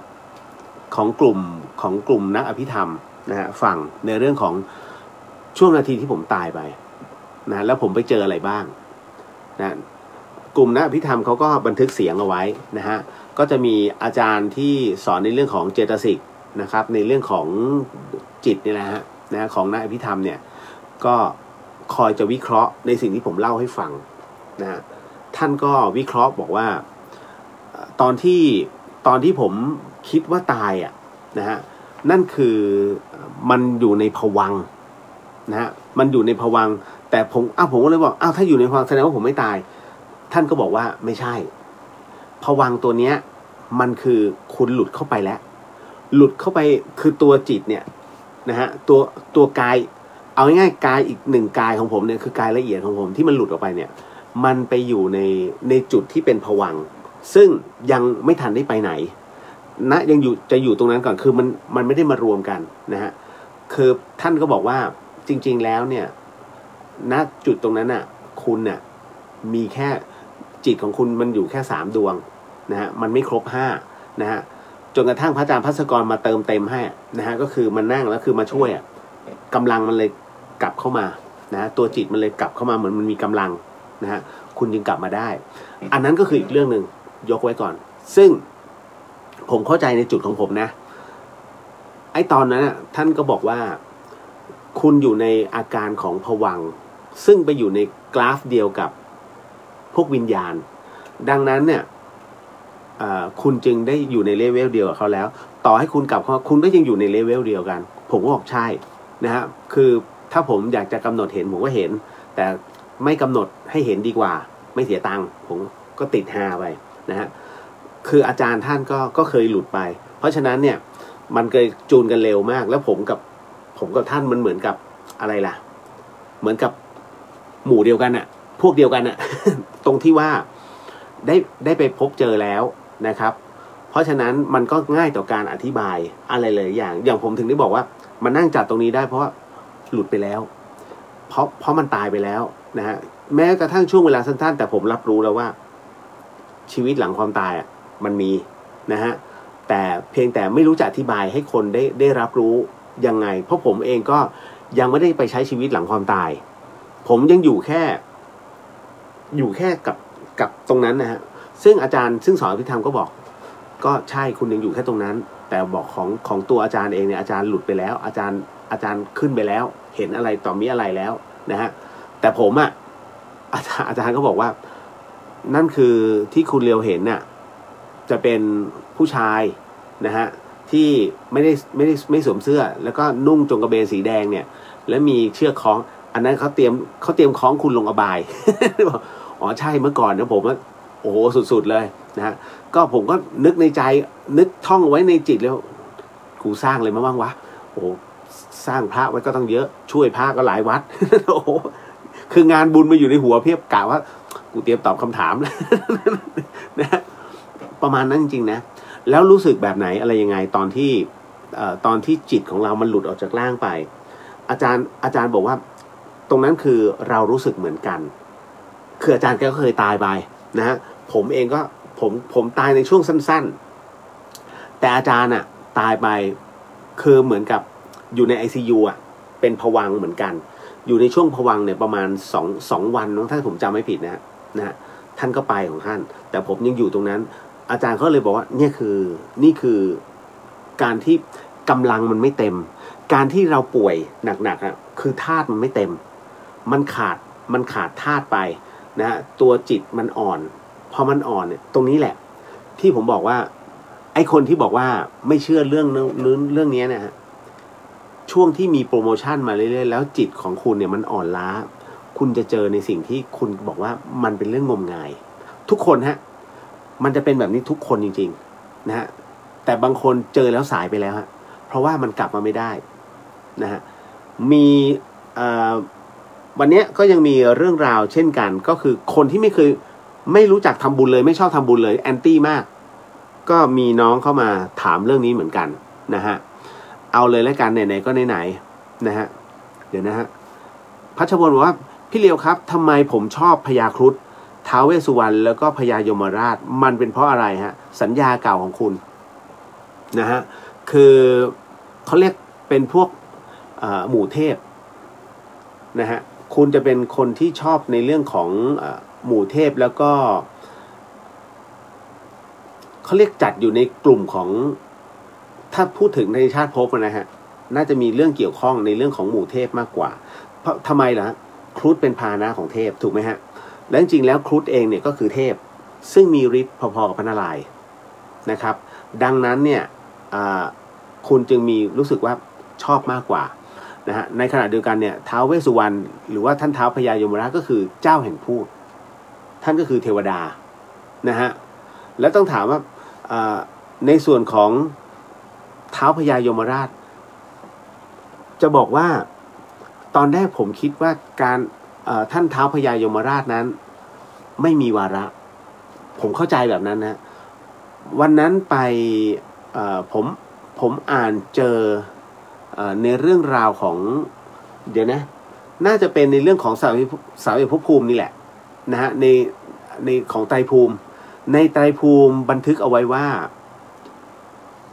ท่านท้าวพญายมราชนั้นมีวาระของท่านผมเพิ่งรู้ว่าอ๋อท่านก็มีวาระของท่านเช่นกันนะฮะหมายถึงว่าเกษียณเนี่ยแล้วก็จะมีองค์ใหม่ขึ้นมาเป็นท้าวพญายมราชดังนั้นเนี่ยนะก็จะมีการสลับแบบนี้อยู่เรื่อยๆนะฮะยังมีวาระอยู่นะครับนะคือบอกแล้วพอเราได้อ่านเฮ้ยสนุก จะชอบฮะนะฮะพอถึงตรงนี้เดี๋ยวก่อนเดี๋ยวนะอาการชักอันนี้ตอบไปแล้วนะมันตอบไม่ได้เพราะว่าเราต้องรู้ก่อนนะว่าท้ายที่สุดแล้วเนี่ยณตรงนั้นเนี่ยนะฮะไอ้ก่อนที่ท่านจะชักนะฮะท่านตัวจิตของท่านนั้นน้อมหรือเปล่าถ้าน้อมในส่วนของบุญบารมีก็ไม่มีปัญหาณตรงนั้นนะฮะอันนี้สุขติภูมิแน่นอนนะครับต่อมาทำไมพระต้องไปตั้งสถานธรรมล่ะคะทำไมไม่สร้างวัดแล้วมีพระอยู่แค่รูป2 รูปแค่นั้นเองไม่ถามพระอาจารย์คเชนนะ พระอาจารย์คเชนไปท่านนะทำสถานธรรมนะผมตอบให้ก็ได้นะทำไมพระจึงไปตั้งสถานธรรมหรือสถานปฏิบัติธรรมหรือธรรมสถานแบบนี้นะฮะที่ไปตั้งตรงนั้นแล้วไม่ทำเป็นวัดมันมีเรื่องราวครับคุณผู้ฟังคือ เราต้องยอมรับว่าบริษัททุกบริษัทย่อมมีตำแหน่งมีสังกัดนะฮะทหารทุกกรมกองแม้ว่าจะแยกมาตรงเนี้ยแต่ท้ายที่สุดแล้วก็ไปขึ้นอยู่กับกรบกองบัญชาการทหารสูงสุดถูกไหมฮะตำรวจแต่ละสนแต่ละภูธรทั้งหลายเนี่ยสภทั้งหลายนะฮะก็จะไปขึ้นอยู่กับสำนักงานตำรวจแห่งชาติเห็นไหมมันจะขึ้นอันหนึ่งซึ่งเป็นที่มีผู้บังคับบัญชาอยู่เช่นเดียวกันฮะที่ไหนก็ตามที่เป็นวัดย่อมมีผู้บังคับบัญชาก็จะมีเจ้าคณะภาคเจ้าคณะหนนะเจ้าคณะเจ้าคณะจังหวัดเจ้าคณะอำเภอเจ้าคณะตำบลเห็นไหมฮะก็จะมีนะฮะดังนั้นวัดนั้น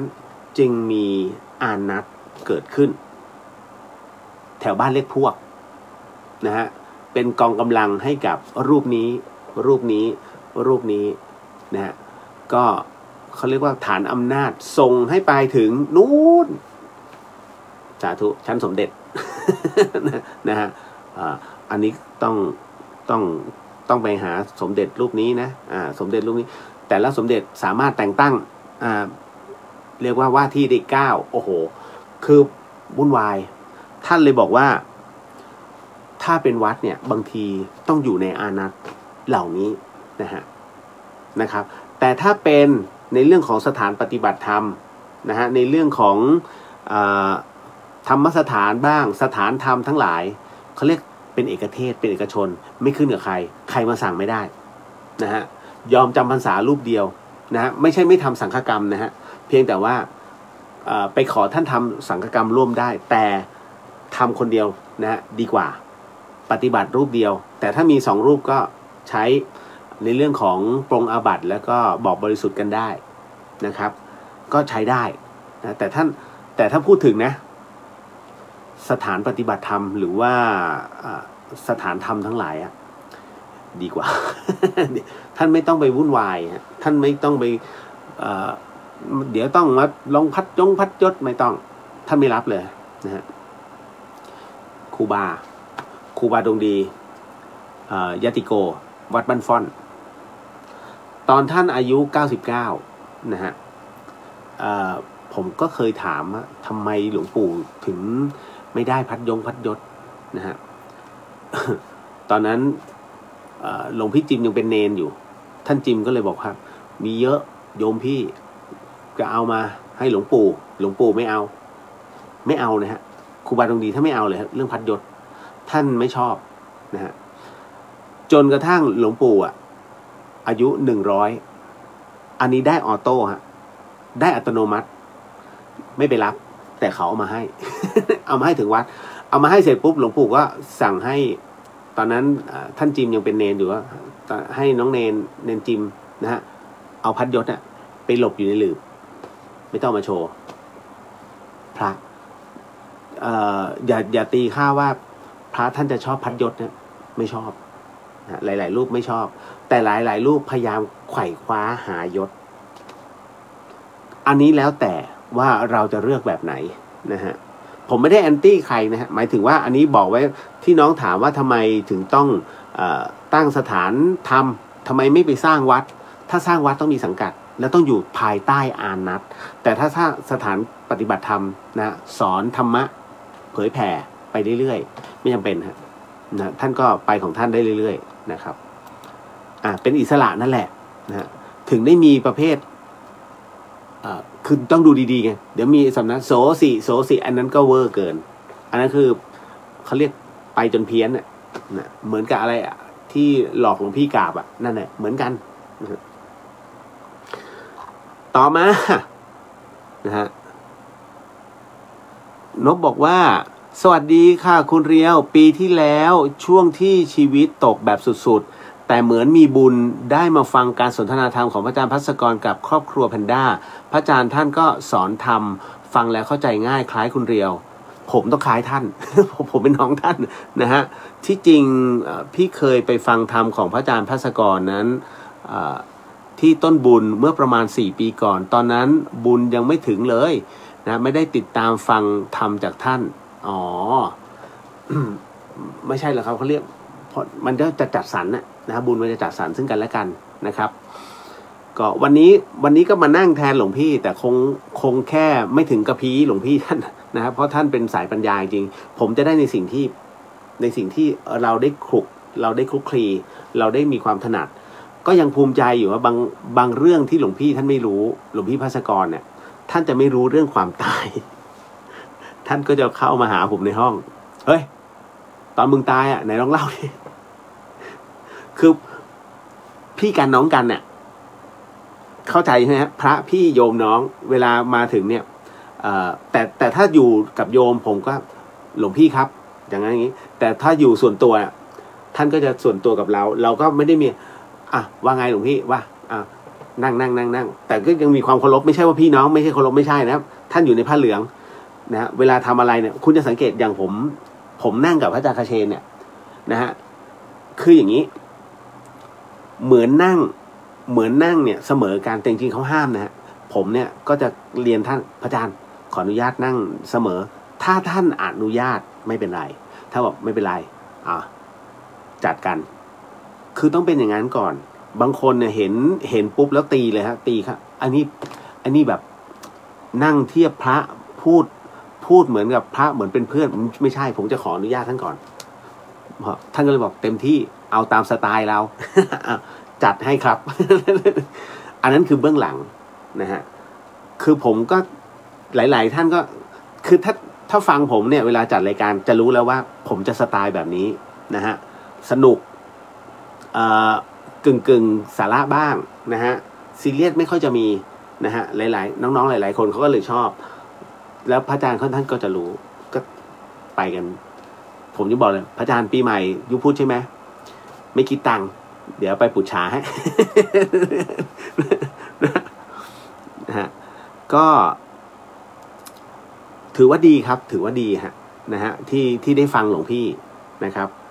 วันที่18-19นะครับถ้ามีโอกาสก็เรียนเชิญทุกท่านที่วัดมกุฎกษัตริย์ก็คิดว่าได้เจอกันถ้าเจอช่วยทักนะครับเพราะว่าผมเป็นคนที่ถ้าผมไม่ใส่แว่นอย่าหาว่าผมหยิ่งผมมองไม่เห็นมันเบลอไปหมดจริงๆนะนี่คือเรื่องจริงถ้าท่านสายตาพอสมควรเนี่ยท่านจะรู้ว่าโฟกัสมันผิดพลาดมันเป็นไงผมจึงไม่ค่อยชอบในเรื่องของการถ่ายภาพนะหลายๆคนคิดว่าผมถ่ายวิดีโอสวยใช้เวลานานกว่าโฟกัสเด็กรุ่นใหม่สายตามยังดีอยู่ไงแป๊บเดียวมันเอาโฟกัสแล้วก็มันกลับมาได้แต่ผมไม่ได้ใช่ป่าวะได้ไหมวะบางทีก็เบลอเป็นอย่างนั้นจริงครับมันเลยรู้ว่าตอนนี้เราทำงานเกี่ยวกับสายตาลำบากนี่แหละครับก็เลยบอกไว้ก่อนนะฮะอันนี้บอกไว้ก่อนนะฮะออกตัวไว้ก่อนแล้วก็นิดนึงฮะเพราะว่าผมเป็นอะไรที่ทักทุกคนเลย ไม่ได้ยิงแต่บางทีผมก็จำไม่ได้แล้วบางทีถ้าสมมุติผมอยู่ในขณะที่มันวุ่นวายงานใช่ไหมต้องวิ่งนั่นวิ่งนี่หรือว่าจะต้องต้อนรับพระเนี่ยฮะอันนี้ต้องขออนุญาตกราบขอโทษไว้ก่อนล่วงหน้าเลยต้องบอกอย่างนี้ เพราะไม่งั้นเนี่ยผมถูกด่าหลายรอบแล้วก็หลายๆคนพี่เลียวมันยิงวะไม่ได้ยิงถ้าเจอกันเนี่ยแล้วคุยกันคุณจะรู้เลยว่าผมในกันเองสุดๆเลยฮะไอ้ป๋องยังป๋องเนี่ยยังบอกผมเลยว่านั่นเลียวมึงไม่รู้จักวางตัวไม่วางตัว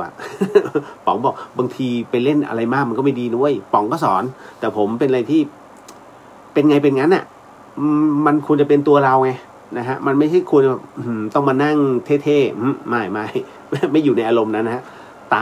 ายไปก็ไม่เท่แล้วนะครับเพราะฉะนั้นทำอะไรอยากทำเถอะแต่ทำให้มันถูกก็พอนะฮะคุณปั๊มคุณเรียวจะเป็นวัดได้จะต้องมีพื้นที่5 ไร่ขึ้นไปด้วยค่ะอ๋อใช่ครับนะฮะโอ้ยพระอาจารย์เชน10 กว่าไร่ นะฮะนอกจากมีพื้นที่5 ไร่แล้วเนี่ยจะต้องมีประชาชนที่อยู่ตรงนั้นผมไม่แน่ใจว่า500 หลังคาเรือน500 หลังคาเรือนแต่ถ้าเป็นสุเหร่า50 หลังคาเรือนเนอะเห็นไหมหน้าตีสำนักพุทธนะ นะฮะก็ตามเหตุปัจจัยฮะเพราะฉะนั้นนะฮะถูกพุทธทำนายมาแล้วครับนะฮะต่อมามีร่างทรงแอบอ้างถึงหลวงปู่แหวนมาประทับร่าง พี่เลียวมีความเห็นอย่างไรโอ้อันนี้เลอะเทอะฮะนะฮะมีเหรออันนี้หาเรื่องแล้วฮะไอ้คนนี้นะฮะผมจะบอกว่าคือหลวงปู่แหวนท่านเนี่ยนิพพานแล้วพระผู้ไปนิพพานเนี่ยส่วนใหญ่แล้วท่านจะไม่มายกเว้นว่าเรียกว่าท่านมาในรูปแบบของท่านคือสามารถกลับมาได้ในรูปแบบของท่านสามารถกลับมาแบบไหนอะไรยังไงผมเล่าเรื่องนี้ดีกว่าผมเดี๋ยวอันนี้เดี๋ยวผมบอกเลยว่าร่างทรงที่แอบอ้างเนี่ยคุณอย่าไปเชื่อนะประเภทนี้ประเภทไม่รู้แล้วหาเรื่องหากรรมเขาหาตัวการอ้างพระอริยสงฆ์เนี่ย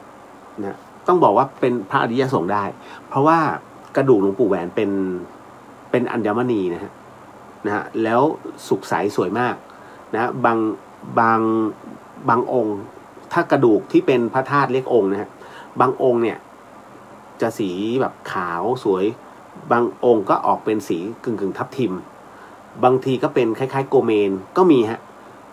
คุณต้องไปที่ดอยแม่ปังนะวัดดอยแม่ปังนะครับที่หลวงปู่แหวนท่านพำนักอยู่นะฮะแต่ว่าตามหอพระธาตุต่างๆของครูบาอาจารย์เนี่ยก็กระจายอยู่ก็มีฮะลองดูก็ได้พระธาตุท่านนะฮะอันนั้นเป็นเครื่องยืนยันนะครับว่าเนี่ยอันนี้คือเรียกว่าเป็นอริยสงฆ์จริงๆคล้ายๆกับหลวงปู่มั่นนะคือศิษย์หลวงปู่มั่นน่ะหลายๆทุกรูปเลยกระดูกท่านเป็นพระธาตุหมดเลยนะฮะแต่ไม่ใช่ว่าพระบ้านไม่เป็นนะก็เป็นนะฮะอย่างหลวงปู่สิงห์ทองก็เป็นพระธาตุนะฮะผมขอเล่าเรื่องหนึ่งแล้วกันเกี่ยวกับหลวงปู่แหวน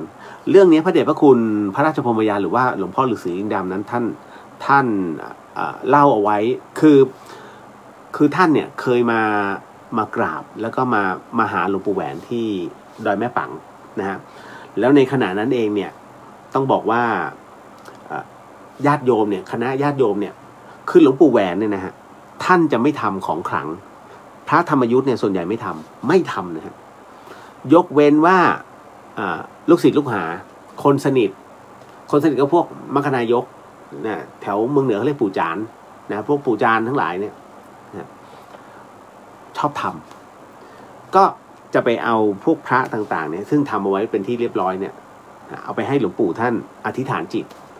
ซึ่งท่านก็เมตตาจะใครก็แล้วแต่เนี่ยท่านก็เมตตานะต่อให้ท่านไม่สบายท่านก็อธิษฐานให้นี่เขาเรียกใช้พระนี่แต่ว่ามันใช้บุญตัวเองเยอะไปหน่อยดันไปใช้พระอริท่านเรียกว่าเป็นพระสุปฏิปันโนในตอนนั้นแล้วกันนะฮะหลวงพ่อฤาษีท่านก็เลยบอกว่าพอใครเขาเอาเครื่องรางไปวางเสร็จเนี่ยหลวงปู่แหวนนะท่านก็ทำเรียกว่าท่านก็ทำท่าก็คือเหมือนสงบจิตสงบใจสงเคราะห์ให้ตอนนั้นนั่นเองเนี่ยหลวงพ่อฤาษีลิงดำนะพระราชพรหมยานเนี่ยท่านก็นั่งตรงนั้นด้วยท่านก็เลยอยากรู้นะว่าดวงจิตของครูบาอาจารย์น่ะท่านประมาณไหนหลวงพ่อฤาษีลิงดำท่านก็เลยนั่งแล้วก็จับตาเขาเรียกจับทางใจนะฮะก็เลยจับดูทางจิตนะของหลวงปู่ก็คือของหลวงปู่แหวนดูก็ดูอารมณ์จิตของท่านนะว่าจะเป็นยังไงก็ปรากฏว่าหลังจากที่หลวงปู่แหวนนั้นนะท่านคนเขาเอาเครื่องรางมากองเสร็จปุ๊บหลวงปู่ท่านก็สงเคราะห์ให้ท่านก็นั่งนิดหนึ่งนะครับแล้วก็เพ่งปรากฏว่าหลวงพ่อฤาษีบอกว่าก็เห็นอารมณ์จิตของหลวงปู่แหวนนั้นใสมากครับผ่องใสมากเหมือนกับเป็นประกายดาวหรือเป็นดาวประกายพฤกษ์กับเป็นคล้ายๆเป็นสตาร์ถ้าเป็นทับทิมมันจะมีดาวเป็นสตาร์เนี่ยนะฮะเต็มนะฮะลอยลงมานะลอยออกไปจากอกท่านลอยจากอกหลวงปู่แหวนนะฮะแล้วตอนนั้นเองนะกำลังจิตของหลวงปู่แหวนน่ะก็เหมือนกับว่าคิดว่าท่านน่าจะขออาราธนาบารมีขององค์พระสัมมาสัมพุทธเจ้าทุกๆพระองค์นะมาโปรดก็เหมือนกับว่าอัดลงไปนะเพื่อจะคุมเรียกว่าสิ่งของที่อยู่ตรงหน้าหลวงปู่ท่านนะฮะเพื่อต้องบอกว่าคือหลวงปู่เนี่ยท่านปลุกเสกตรงเนี้ยก็คืออธิษฐานให้กับเพื่อให้เข้าถึงธรรมนะให้เข้าถึงพระธรรมมากกว่านะในส่วนตรงนี้แต่ในความจริงแล้วหลวงปู่แหวนนะไม่ได้คิดที่จะเสกนะฮะไม่ได้เสกอะไรเนี่ยเพื่อเอาของท่านเนี่ยเอาไปตีกัน ไม่ให้ชาวบ้านตีกันหรือว่าเอาไปปล้นไม่ใช่แต่ท่านเสกตรงนี้เพื่อให้คนนั้นได้เข้าถึงธรรมนั่นเองแน่นอนที่สุดนะฮะนี่คือสิ่งที่เกิดขึ้นอยู่ในใจนะฮะที่พระเดชพระคุณหลวงพ่อพระราชพรหมยานหรือว่าหลวงพ่อฤาษีลิงดำท่านบอกแต่คราวนี้หลวงปู่แหวนท่านก็อาราธนาบารมีของพระอรหันต์ทั้งหมดบารมีของพรหมตลอดจนครูบาอาจารย์ทั้งหมดทั้งมวลเนี่ยนะฮะมาอยู่นะตรงนั้นแต่พอถึงพระอรหันต์หลวงพ่อฤาษีท่านก็บอกว่าอาตมาก็เห็นหลวงปู่ตื้อนะฮะซึ่งเป็นสหธรรมิกกับหลวงปู่แหวนแต่ตอนนั้นท่านมรณภาพไปแล้วปรากฏว่าโอ้ยขนลุกเลย นะฮะปรากฏว่าหลวงพ่อฤาษีบอกว่าตอนนั้นเองเนี่ยอาตมาก็เห็นหลวงปู่ตื้อนะปื๊ดเข้ามาทางด้านหลังแล้วก็เอากำปั้นเนี่ยทุบหลังนะฮะทุบหลังอาตมาก็คือทุบหลังหลวงพ่อฤาษีเนี่ยดังบึ๊บนะฮะดังปุ๊บเขาให้แล้วก็ถามว่าเฮ้ยมึงมานั่งอยู่ทำไมวะนะฮะคือตอนนั้นเนี่ยหลวงพ่อฤาษีเนี่ยท่านก็เลยบอกว่าโอ้นี่พระผีไม่พระผีเนี่ยนะฮะไม่ต้องพูดหลวงปู่แหวนเชิญพระผีนะไม่ได้เชิญพระที่มีเนื้อมีหนังมังสามีหน้าที่อะไรก็ทำไปนะพอถึงตรงนั้นแล้วเนี่ยปรากฏว่าหลวงพ่อฤาษีท่านก็บอกว่าก็เห็นกระแสจิตหลวงปู่แหวนนั้นเป็นประกายนะฮะแล้วพุ่งออกจากอกสว่างมากนะแล้วก็สว่างมากๆแล้วก็คลุมเครื่องรางของขลังทั้งหมดนะถึงตรงนั้นนั่นเองเนี่ยท่านรับรู้เลยว่านี่คือพลังจิตของพระอรหันตเจ้า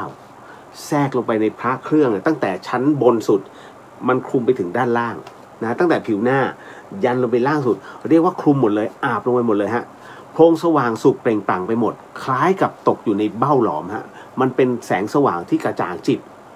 แสงนั้นเย็นมากเต็มไปด้วยอำนาจพุทธบารมีเห็นแล้วรู้สึกเยือกเย็นนี่ฮะนี่คือเครื่องรางของหลวงปู่แหวนนะนี่คือการปลุกเสกพระเครื่องของขลังของหลวงปู่แหวนซึ่งใช้เวลาไม่ถึง3 นาทีฮะแต่พลังแห่งอานุภาพนั้นยิ่งใหญ่มากเรียกว่านี่คือสิ่งที่เรียกว่าทรงของขลังมากๆอันนี้พระเดชพระคุณหลวงพ่อฤาษีท่านการันตีฮะหลวงปู่แหวนไม่เคยสนใจในเรื่องของการสร้างพระหรือว่าเรื่องเครื่องรางแปลกๆพิสดารตลอดจนเครื่องรางของขลังมีแต่เราพระที่อื่นแล้วก็คฤหัสถ์ลูกศิษย์ลูกหาเนี่ยจัดหามาเพื่อที่อยากจะได้ปัจจัยนั้นไปสร้างเรียกว่าถาวรวัตถุทางพระพุทธศาสนาหลวงปู่ท่านก็เมตตาแบบไม่ขัดข้องนะฮะหลวงปู่แหวนก็บอกว่าชาวบ้านทั้งหลายเนี่ยยังติดข้องอยู่ในโลกธรรมนะโลกียสมบัติยึดถือตัวบุคคลนะยังเวียนว่ายตายเกิดไม่มีโอกาสเป็นนักบวชหรอกกระทำการจิตตัดกิเลสหาทางหลุดพ้นสะดวกเนี่ยไม่ได้นะจำเป็นนะต้องบอกว่าจำเป็นอยู่นะที่ชาวบ้านเองเนี่ยต้องยึดถือพระเครื่องเป็นที่พึ่งก็อย่างน้อยเนี่ยพระเครื่องก็เป็นจุดให้ชาวบ้านนั้นเข้าถึงความดีระลึกถึงพระคุณของพระพุทธเจ้านะจึงไม่ได้เป็นเรื่องเสียหายที่ชาวบ้านนั้นเขาจะมีพระเครื่องไว้ติดตัวหลวงปู่แหวนท่านบอกแบบนี้นะปู่ก็ปลุกเสกให้ใครเอามานะใครเอามาให้ก็เสกให้นะด้วยความเมตตานั่นแหละหลานเอ้ยนี่คือหลวงปู่แหวนท่านกล่าวเมื่อคณะศรัทธาจากที่ต่างๆทั่วทุกสารทิศหอบพิ้วเอามาเนี่ยของขลังไปปลุกเสกที่วัดดอยแม่ปังนะตอนนั้นหลวงปู่ท่านชราภาพมากแล้วฮะแม้จะชราแค่ไหนสังขารหูตึงแค่ไหนเดินเหินไม่สะดวกแค่ไหนทางวัดจึงต้องจำกัดเวลาให้ชาวบ้านเข้านมัสการแต่ก็ไม่ค่อยจะเป็นผลนะเพราะว่าหลวงปู่ปลุกเสกทุกครั้งเลยนะฮะเรียกว่าทำเป็นพิธีง่ายๆแต่พลังจิตของท่านคลุมหมดทั้งนี้ก็เพื่อถนอมชีวิตของหลวงปู่ตอนนั้นนะฮะสิ่งที่น่าสังเกตหลวงพ่อท่านบอกว่าพระเครื่องของขลังนะเรียกว่าที่พระแล้วก็คฤหัสถ์นำไปเมตตาจิตนะจากหลวงปู่แหวนนะเพื่อให้ไปปลุกเสกหลวงปู่ท่านเสกเนี่ยอย่างมากไม่เกิน9 นาทีบางครั้ง3-5 นาทีเป็นอันจบใช้ได้การปลุกเสกเนี่ยไม่มีพิธีรีตองนะฮะต้องไปนอนอยู่ที่วัดก่อนรอให้หลวงปู่ออกจากห้องพอท่านออกมาก็ขนสิ่งปลุกเสกทั้งหลายไปกราบนมัสการแล้วก็ทำทีเดียวเลยทำปุ๊บเสร็จปั๊บเป็นอันว่าจบนี่ฮะเสร็จสิ้นเป็นการเปิดโอกาสให้คนอื่นเข้าไปนมัสการตามคิวแน่นทุกวัน นะฮะนี่ฮะ เป็นเรื่องราวตัวนี้ที่ผมเอามาเล่าคือชีวประวัติปฏิปทาของหลวงปู่แหวนสุจินโนนะครับแห่งวัดดอยแม่ปังเอามาเล่าให้คุณผู้ฟังได้ฟังกันเห็นไหมเห็นอะไรฮะช่วงที่หลวงปู่ตื้อมาหลวงปู่ตื้อเป็นพระอริยสงฆ์อีกหนึ่งรูปนะเพราะกระดูกท่านเป็นพระธาตุแต่ท่านมาเนี่ยเพราะว่าหลวงปู่แหวนเนี่ยนะกำลังบริกรรมอยู่แต่ปรากฏว่าตอนอาราธนามาหลวงปู่ตื้อมาทักทายหลวงพ่อฤาษีอัดเข้าไปข้างหลังบัก มึงมาทำไม นะฮะก็เป็นอีกหนึ่งเรื่องราวเล่าสู่กันฟังคุณผู้ฟังนะฮะผมเล่าตามบันทึกนะฮะก็เป็นอันจบเห็นไหมแม้แต่ไปถึงนิพพานแล้วซึ่งเป็นพระอริยสงฆ์สามารถกลับมาได้ด้วยตัวจิตของท่านแวบหนึ่งมาสงเคราะห์ให้สหธรรมิกท่านก็คือหลวงปู่แหวนนิดหนึ่งนะพลังจึงมีไม่ใช่กลับมาไม่ได้แต่ไม่ใช่มาสิงในร่างนะฮะมาเป็นร่างทรงไม่ฮะร่างทรงนะครับถามว่าท่านปฏิบัติกันมาเนี่ยเป็นสิบปีนะกว่าจะถึงธรรมชั้นสูงร่างกายนั้นบริสุทธิ์นะฮะประพฤติพรหมจรรย์แต่คนทรงเนี่ยเดี๋ยวกินเหล้าเดี๋ยวไอ้นู่นไอ้นี่นั่น จะไปเข้าเพื่อนะฮะเขาเรียกไปกดให้ตัวจิตต่ำทำไมนะฮะเพราะฉะนั้นโม้ทั้งเพอันนี้จำไม่เด้อต่อมานะฮะจากกรณีไม่ให้สูญเปล่าหนุ่มละนองวัย19ถูกไฟฟ้าช็อตสมองตายนี่เป็นข่าวนี่ใช่ไหมพ่อเขาก็เลยตัดสินใจนะฮะนำเอาอวัยวะนะฮะของลูกนั้นวัย19นั้นไหนๆก็สมองตายแล้วฮะตับไตดวงตาลิ้นหัวใจนะฮะเอาบริจาคสามารถช่วยได้อีก6ชีวิตเรียกว่าหวังจะสร้างผลบุญนะฮะเพื่อไปสู่ภพภูมิที่ดีตรงนี้เป็นจริงแบบนั้นไหมคะแล้วถือว่าเป็นการทำการุญยฆาตไหมโอ้โหอันนี้ตอบยากนะฮะดูที่เจตนาถึงกรณีตรงนี้ถามว่ามันเป็นการุญยฆาตไหมมันไม่ถึงวาระแต่ว่าสมองตายตรงนี้ก็เรียกว่าตามสันดานวาสนาหรือว่าตัวกรรมนั่นแหละนะฮะแต่ทั้งนี้ทั้งนั้นผู้เป็นพ่อนะฮะถือว่าเป็นอีกหนึ่งพระอรหันต์ของลูกนะฮะจึงตัดสินใจว่าไหนๆลูกก็ไม่สามารถจะเรียกประคองชีวิตอยู่ได้แล้วอยู่ได้ด้วยเครื่องหายใจนะฮะก็จะบริจาคตับไตดวงตาลิ้นหัวใจนะฮะให้กับผู้ที่ต้องการต่อไปตรงนี้ต้องมาดูก่อนฮะว่าบุญก็ส่วนบุญนะฮะมันจะอยู่ในส่วนของกุศลกรรมบทนะฮะในส่วนบุญตรงนี้แต่ในส่วนของเอาเรื่องราวของสังขารก่อนว่ามันเป็นการุญยฆาตหรือเปล่านะฮะอันหนึ่งซึ่งผมเนี่ยนับถือมากน้ำใจหรือในกระบวนการคิดของเพื่อนผมนะเมย์เนี่ยแหละนะฮะผมจะเล่าเรื่องหนึ่งให้ฟังนะฮะเหมือนเมื่อกี้มันเข้ามาเมย์ขออนุญาตเล่าเรื่องนี้นะฮะ เพื่อเป็นธรรมทานให้กับป๋าด้วยคืออย่างนี้ฮะเมื่อปีที่แล้วผมย้อนปีที่แล้วเลยฮะเหตุการณ์นี้เกิดขึ้นเมื่อปีที่แล้วที่จังหวัดสตูลครับนะฮะก็บังเอิญว่าพ่อแฟนก็คือทั้งสองสามีภรรยาคือเมย์เขาจะมีแฟนนะภรรยาเขาชื่อเอิงทั้งคู่เป็นเพื่อนผมทั้งคู่เลยนะฮะสนิทกันนะปรากฏว่าเอิงเนี่ยเขาเป็นคนสตูลแล้วคุณพ่อของเอิงเขาประสบอุบัติเหตุนะฮะในเรื่องของหกล้มแล้วเหมือนกับว่าศีรษะไปฟาดพื้นแล้วปรากฏว่าสมองบวมพอสมองบวมเสร็จปุ๊บเนี่ยนะมันเหมือนกับว่าเลือดข้างในสมองถามว่าควรจะเจาะถูกไหมฮะถ้าเจาะเนี่ยโอเคแต่คราวนี้ปรากฏว่าคุณพ่อเป็นความดันสูงเจาะไม่ได้นะครับเห็นไหมมันคาบเกี่ยวกันมากแล้วเมื่อเจาะไม่ได้นะฮะหมอเองก็ลำบากใจเหมือนกันเพราะว่าถ้าเจาะไปคุณพ่อก็จะไม่รู้สึกตัวแล้วเพราะว่าการรับรู้ก็คือสมองเนี่ยมันหมดสภาพของการรับรู้พ เพราะว่ามันมีริ่มเลือดเข้าไปที่ก้านสมองอยู่ได้เพราะว่าเครื่องช่วยหายใจดังนั้นเนี่ย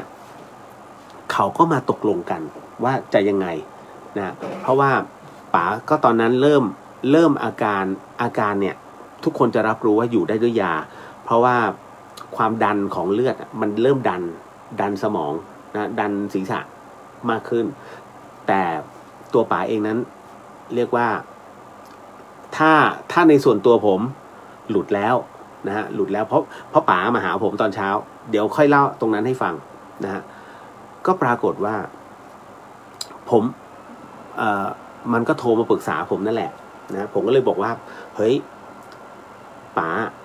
แม้ว่าตัวจิตนะหลุดไปแล้วแต่อายตนะยังทำงานอยู่โดยเฉพาะยิ่งหูเปิด YouTube เลยบทสวดมนต์เปิดให้ป๋าฟังเขาก็เปิดให้แต่คราวนี้มันเป็นที่ว่าที่ยังอยู่ได้เพราะเครื่องช่วยหายใจกับยาที่ไปกระตุ้น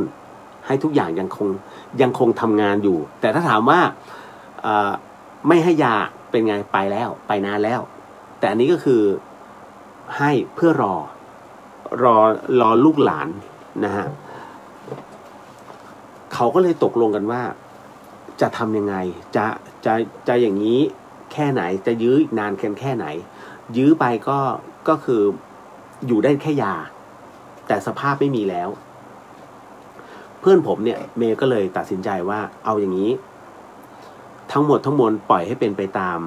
เหตุปัจจัยจึงใช้วิธีว่าขอยานี้คือขวดสุดท้ายนะคุณหมอขอแค่ขวดสุดท้ายนะฮะแค่ไหนคือแค่นั้นแล้วปล่อยท่านทุกคนก็เห็นด้วยดังนั้นเนี่ยก็เลยปล่อยหมอก็เลยปล่อยแต่ผมเนี่ยบอกเพื่อนไว้ว่าเฮ้ยจำไว้อย่างนะวาระสุดท้ายของทุกคนมันมีแต่มันจะมีอยู่ช่วงหนึ่งมึงดูนาทีทองให้ดีนะมันจะมีอยู่ช่วงหนึ่งที่ธาตุทั้งหมดจะมารวมกันมันเป็นครั้งสุดท้ายมันเป็นครั้งสุดท้ายที่ผมก็จะพูดกับเพื่อนมึงกูว่ามันเป็นครั้งสุดท้ายที่มึงสามารถสัมผัสได้ว่าป๋าจะกลับมาแต่ไม่ใช่นี่คือการรวมตัวธาตุทั้งหมดเนี่ยดินน้ำไฟลมเนี่ยรวมมาในร่างครั้งสุดท้ายเพื่อให้รับรู้ว่าเขารับรู้นะตรงนั้นห้ามทิ้งนาทีทองนี้เด็ดขาดอยากทำอะไรอยากพูดอะไรอยากสั่งเสียมึงพูดเลยนั่นแหละฮะเพื่อนผมเมย์นอนเฝ้านั่งเฝ้านอนเฝ้าทั้งวันทั้งคืนจนกระทั่งภรรยาเขามามาขอผัดเพราะว่าเห็นสามีเหนื่อยล้าอันนี้เขาก็ออกไปข้างนอกเขาก็อยู่ข้างในนะฮะปรากฏว่าช่วงเวลาตรงนั้นฮะช่วงเวลาธาตุทั้งสี่มารวมกันเป็นช่วงที่ลูกสาวมานั่งอันนี้ก็ไม่รู้นะฮะก็คิดว่าอุ้ยป๋าดีขึ้นแล้วก็ห่มผ้าจับมือแค่ไม่พูดไม่อะไรนะฮะจนสุดท้ายธาตุเริ่มสลายธาตุทั้งสี่มารวมกันเนี่ยมันจะมีระยะเวลานะฮะคุณจะมีเวลาแค่ไม่เกิน10 นาทีนั่นคือแข็งแรงสุดไม่เกิน15 นาทีนะฮะคุณจะสังเกตคนที่อยู่ในภาวะของโคม่าแล้วนะฮะอยู่ในขั้นตรีทูตไม่รู้สึกตัวแล้วหมอบอกว่าเตรียมใจด้วยนะคะไม่น่าจะเกิน2 ชั่วโมงนี้ให้คุณรับรู้ว่ามันจะมีช่วงวันนิดเดียวเองฮะทั้งหมดมารวมกันคุณอาศัยช่วงนี้บอกเลยนึกถึงความดีนะนึกถึงพระพุทธเจ้านะไปสู่สุคติภูมิไม่ต้องวิตกกังวลนะพวกเราอยู่กันได้บอกไปเลยให้บอกหนทางอย่าลืมนะป๋าเคยสร้างนู่นสร้างนี้เอาไว้นะเราเคยถวายพระนะทำหนังสือสวดมนต์แจกตัวตรงนี้ฮะตัวจะเป็นตัวรับรู้จุดสุดท้ายที่เราสามารถบอกได้จะไปทางเขาเรียกชี้ทางสู่สุคติภูมินั่นแหละครับน่าถึงที่ผมชี้ตรงนี้ให้เห็นเพราะว่ากรณีตรงนี้คล้ายๆกันนะฮะอันเนี้ยถ้าสมมุติว่าตัดสินใจว่ายาขวดนี้คือขวดสุดท้ายนะครับแล้วค่อยๆไปทีละนิดนะฮะผมก็ไม่แน่ใจว่าไอ้ตับไตดวงตาลิ้นหัวใจเนี่ย นะฮะหลังจากที่ร่างกายหยุดทำงานแล้วมันใช้ได้หรือเปล่าหรือว่าจะต้องใช้ในขณะที่ยังมีลมหายใจอยู่แล้วก็ผ่าอันนี้ผมไม่รู้ในเรื่องของการแพทย์แต่ถ้าสมมุติว่าขอเป็นยาสุดท้ายจะไม่เป็นอะไรจะใช้คำว่าจะการุญยฆาตไม่ได้เพราะว่าปล่อยไปตามเหตุปัจจัยของยานั้นอันนี้เข้าใจนะฮะต้องบอกก่อนเพราะฉะนั้นถ้าสมมุติว่าเป็นไปตามนั้นสมมุติไม่ใช่การุญยฆาตแล้วเอาทั้งหมดทั้งมวลนั้นจัดส่งให้กับผู้ที่ยากไร้ได้ยินไหมเขาหอนนะฮะ ข้างนอกไอมูมูอยู่ในนี้นะฮะมันก็จะจัดอยู่ในส่วนของกุศลกรรมบท10ซึ่งกุศลกรรมบท10เนี่ยมันจัดอยู่ใน3หมวดแต่ละหมวดมันคือข้อศีลทั้งนั้นเลยคุณ1 ถึง 3เนี่ยข้อ1คือกายกรรมถูกไหมฮะไม่ว่าจะเป็นในเรื่องไม่ฆ่าไม่ลักขโมยไม่ผิดในกามก็อยู่นี้ส่วนอันที่2ในกุศลกรรมบทมันอยู่ตัวนี้มันคือข้อ4ในเรื่องของวจีไม่พูดเท็จไม่ส่อเสียดไม่ครับไม่เพ้อเจ้อไม่หยาบคายนะฮะส่วนอันสุดท้ายมโนเนี่ยมโนกรรมเนี่ยมันจะจัดอยู่ในหลายๆอย่างไม่ในเรื่องของไม่โลภอยากได้ของคนอื่นนะฮะไม่พยาบาทนะฮะอาฆาตมาตร้ายแล้วก็เรียกว่าเห็นชอบตามคันลองของธรรมคืออันนี้มันจะจัดอยู่ในข้อ10นั่นก็คือว่ากุศลกรรมบทเนี่ย ก็คือการเห็นชอบตามทำนองครองธรรมเอาพวกนี้บริจาคให้เพราะฉะนั้นตรงนี้เป็นกุศลนะฮะเพราะฉะนั้นจะจัดอยู่ในกุศลกรรมบท10ประการด้วยกันนะฮะถือว่าเป็นบุญฮะอันเนี้ยถามว่าส่งผลให้น้องเขาไปอยู่ในภพภูมิที่ดีจริงไหมจริงครับนะฮะเป็นการตัดสินใจของผู้เป็นบิดานะฮะก็สามารถไม่ใช่ว่าผมไม่อยากให้ไปคิดนะฮะว่าเนี่ยไปแยกชิ้นส่วนแล้ววิญญาณจะไม่สงบไม่เกี่ยวเลยร่างกายก็ไม่ใช่แล้วร่างกายวิญญาณเนี่ยคือพลังงานแค่มาสวมเหมือนร่างเนี่ยเป็นหุ่นยนต์นะฮะเพียงแต่หน้าตาดีหน่อยแค่นั้นแหละมาสิงเป็นหุ่นยนต์นิดนึงแล้วพอถึงวาระปุ๊บไปฉันไปหาร่างใหม่ตอนแรกผมก็งงนะฮะตอนแรกผมคิดว่าผมมาเข้าใจไปเองเรื่องของการไปหาร่างใหม่จำได้เมื่อกี้ที่ผมเล่าเรื่องอาจารย์อภิธรรมอาจารย์เขาบอกว่าถ้าสมมุติว่ามันออกไปแล้วเนี่ยตัวจิตของเราเนี่ยมันออกไปจากร่างเสร็จปุ๊บเขาจะต้องไปหาที่เกิดใหม่ทันทีผมก็โอปปาติกะมันต้องรอไม่ใช่รอส่วนรอแต่ว่าส่วนใหญ่แล้วหาที่เกิดใหม่นะฮะเพราะฉะนั้นหมายถึงว่าเมื่อออกจากร่างแล้วอันนี้ผมไม่ได้ซักถามมากนะในส่วนของความเข้าใจของผมหมายถึงว่าเมื่อหลุดแล้วไปเกิดเลยเหรอเฮ้ยใช่เหรออันนี้นะฮะสำหรับผมแต่สำหรับนักอภิธรรมที่วันนั้นน่ะที่อาจารย์แกบอกประมาณนี้แต่ว่าผมยังไม่ได้ซักรายละเอียดแต่สำหรับผมแล้วเนี่ยผมว่ายังไม่ใช่เพราะว่าท้ายที่สุดแล้วจังรอก่อนตามที่หลวงปู่ดูท่านบอกยังรออยู่ตรงนี้ยังต้องไปตามภพภูมิก่อนยังไม่ถึงวาระที่ต้องเกิดนะฮะณตรงนี้เพราะฉะนั้นในเรื่องของการในเรื่องของการเป็นภาพเป็นข่าวเนี่ยที่ถามมานะเป็นกุศลนะครับจบใช้พลังเยอะนะ นะต่อมา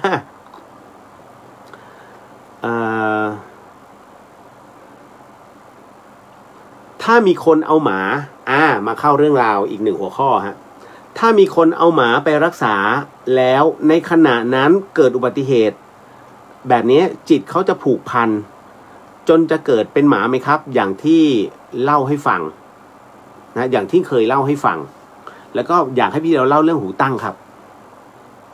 หูตั้งไปหาดูไหม เยอะแยะไปหมดตอนนี้คำถามที่บอกว่าคนเอาหมาไปรักษาแล้วในขณะที่เอาไปเกิดอุบัติเหตุแล้วตายทั้งคู่ถามว่าจิตคนนั้นผูกพันจนกระทั่งต้องเกิดเป็นหมาไหมคำตอบคือไม่ใช่ทำไมไม่ใช่ก็ในเมื่อที่พี่เลียวเล่าผิดกันนะฮะการเอาหมาไปรักษาเขาเรียกเมตตาเรามีความเมตตากับเขานะฮะเห็นเขาไม่สบายเอาไปนะฮะแต่ถ้าโอเวอร์ใช้คำว่าโอเวอร์ อันนั้นน่ะที่น้องมอเอกชนแห่งหนึ่งที่ตายไปแล้วเกิดเป็นลูกหมาเพราะอันนั้นเลี้ยงดุจลูกป้อนข้าวอุ้ยลูกทุกอย่างเป็นลูกหมดเลยจิตผูกกันเป็นแม่เป็นลูกแม้จะเป็นในเรื่องของในนามเป็นการสมมุติก็ตามแต่จิตไปผูกกันแล้วอย่ายุ่งกับลูกฉันเนี่ยเธอไม่เอาอย่าให้ไปกินเขามีอาหารของเขาต่างหากเห็นไหมโอเกินโอเวอร์แต่นี่ไม่ใช่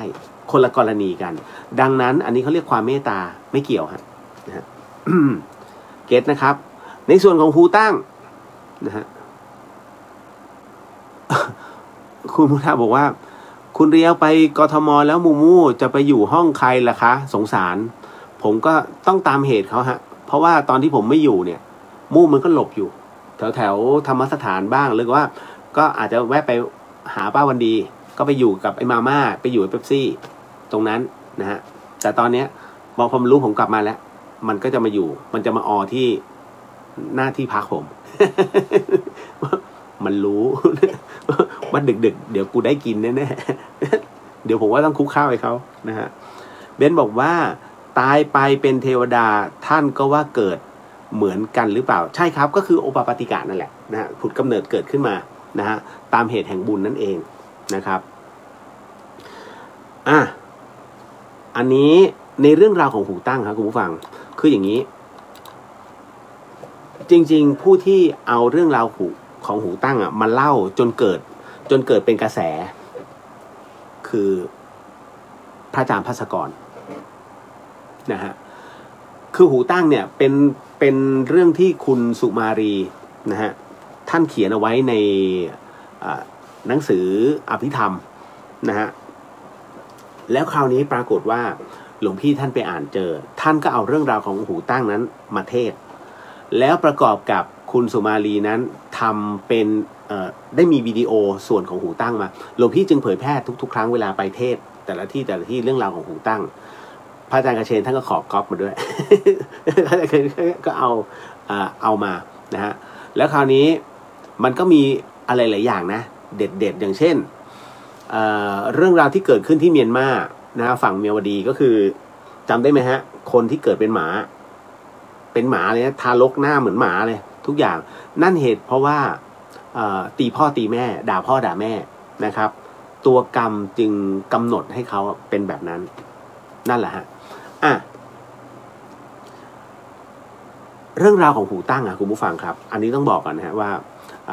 สิ่งที่ผมกำลังจะเล่าต่อไปนี้ให้ฟังหูไว้หูแล้วก็ใช้วิจารณญาณในการรับฟังเรื่องราวประเภทนี้นะฮะข้อสำคัญอยากให้คุณผู้ฟังได้ฟังเป็นนิยายจงใช้หลักกาลามสูตรในการพิจารณา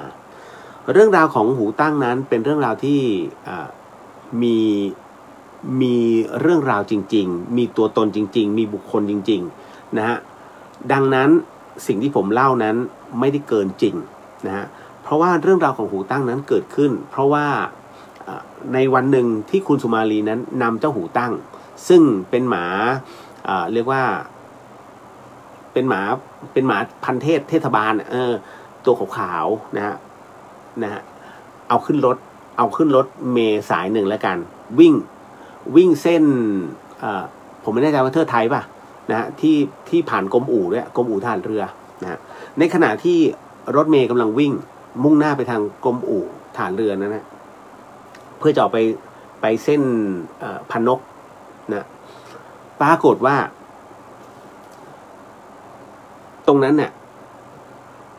ต้องบอกว่าฝั่งขวาเป็นที่นั่งเดี่ยวฝั่งซ้ายเป็นที่นั่งคู่รถเมล์นะฮะรถเมล์คสมกก็มีทหารเรือคนหนึ่งเนี่ยเขานั่งฝั่งหนึ่งนั่งฝั่งเดียวคุณสุมาลีกับไอ้เจ้าหูตั้งนั่งฝั่งคู่ซึ่งรถเมล์สายนั้นในช่วงนั้นไม่ค่อยมีคนไอ้หูตั้งเนี่ยมันก็มองทหารคนนี้มองอยู่นะทหารคนนี้เขาก็หันมามองนะมองหูตั้งก็เหมือนกับพยายามจะเล่นกับมันนะแต่หูตั้งก็มองนะกระดิกหางเล็กน้อยนะมองไม่กระพริบเลยนะทหารคนนี้เขาก็นั่งไปเรื่อยนั่งรับลมไปเรื่อยรถก็วิ่งไปเรื่อยหันไปทีไรหมาตัวนี้มองนะฮะเรียกว่าหมามองจนทหารเรือคนนี้เขาเขินหมานะฮะก็พอถึงกรมอู่ปรากฏว่าทหารเรือคนนี้เขาก็ลง ไอ้เจ้าหูตั้งก็เลยมองตามมองแบบมองรถเมย์ออกมันก็ยังมองตามนะฮะมองตามหน้าต่างมองจนคุณสุมาลีก็เลยเรียกหูตั้งอย่าไปมองงั้นอย่าไปมองอย่างนั้นนะฮะเนี่ยไปมองจนเขาเขินเขาลงไปแล้วเห็นไหมเนี่ยหรือว่าเราอยู่แถวนี้เหรอเราเป็นทหารเรือไงไปมองขนาดเนี้ยมันกระดิกหางฮะมันกระดิกหางแล้วก็เห่าคุณสุมาลีก็คือเวลาผ่านไปก็ไปเลี้ยงมันมีอะไรหลายๆอย่างที่คุณสุมาลีกับลูกสาวแกสงสัยนะฮะทุกครั้งที่หูตั้งเห็นทหารเรือหูตั้งจะแสดงปฏิกิริยาหลายๆอย่างที่ผิดแผกออกไปนะฮะเขาก็เลยใช้เวลาว่างที่อยู่ที่บ้านสัมภาษณ์หมา สัมภาษณ์หมาตัวเองหูตั้งนี่ถามจริงๆเนี่ยเมื่อก่อนแกเป็นใครแกเป็นทหารเหรอมันก็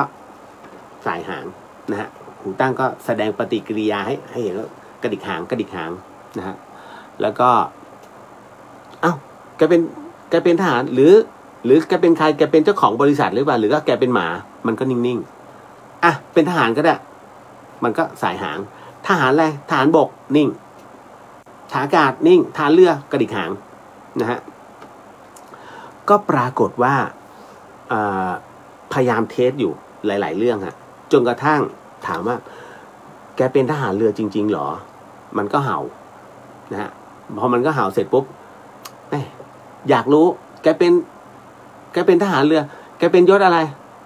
ยศพลทหารหรือเปล่ามันก็นิ่งๆนะไล่มาเรื่อยๆฮะยศจนกระทั่งถึงนาวาตรีนาวาโทนาวาเอกไม่ใช่แล้วอย่าบอกนะว่าแกยศในพลมันกระดิกหางแล้วก็เห่า นะฮะเฮ้ยพลเรือตรีเหรอมันก็ห้องนะฮะพลเรือโทนิ่งพลเรือเอกนิ่งแล้วพอบอกว่าพลเรือตรีเหรอมันก็ห้องนะฮะเขาก็ตกใจก็พยายามเช็คนะฮะว่าทำไมทหารยศพลเรือตรีจึงเป็นหูตั้งนะฮะเขาก็เลยไล่ให้ฟังเอาหนังสือมาไล่เลยแล้วถามหูตั้งแกอยู่กรมนี้ป่ะก็คือไล่ทีละกรมจนกระทั่งไปเจอกรมหนึ่งฮะหูตั้งมันเห่านะฮะพอถึงกรมนี้เสร็จปุ๊บก็เลยมาดูฮะว่าณช่วงเวลาณช่วงเวลาตั้งแต่เริ่มต้นจนถึงปัจจุบันเนี่ยมียศพลเรือตรีกี่คนที่มาคุมกรมนี้ปรากฏว่ามีด้วยกัน2 คนฮะที่มาคุมกรมนี้ก็เลยบอกว่านี่หูตั้งแกชื่อนี้ใช่ไหมมันก็นิ่งแกชื่อนี้ใช่ไหมนิ่งอยู่พอสลับมาอีกชื่องั้นแกชื่อนี้หรือเปล่ามันก็ฮะเฮ้ย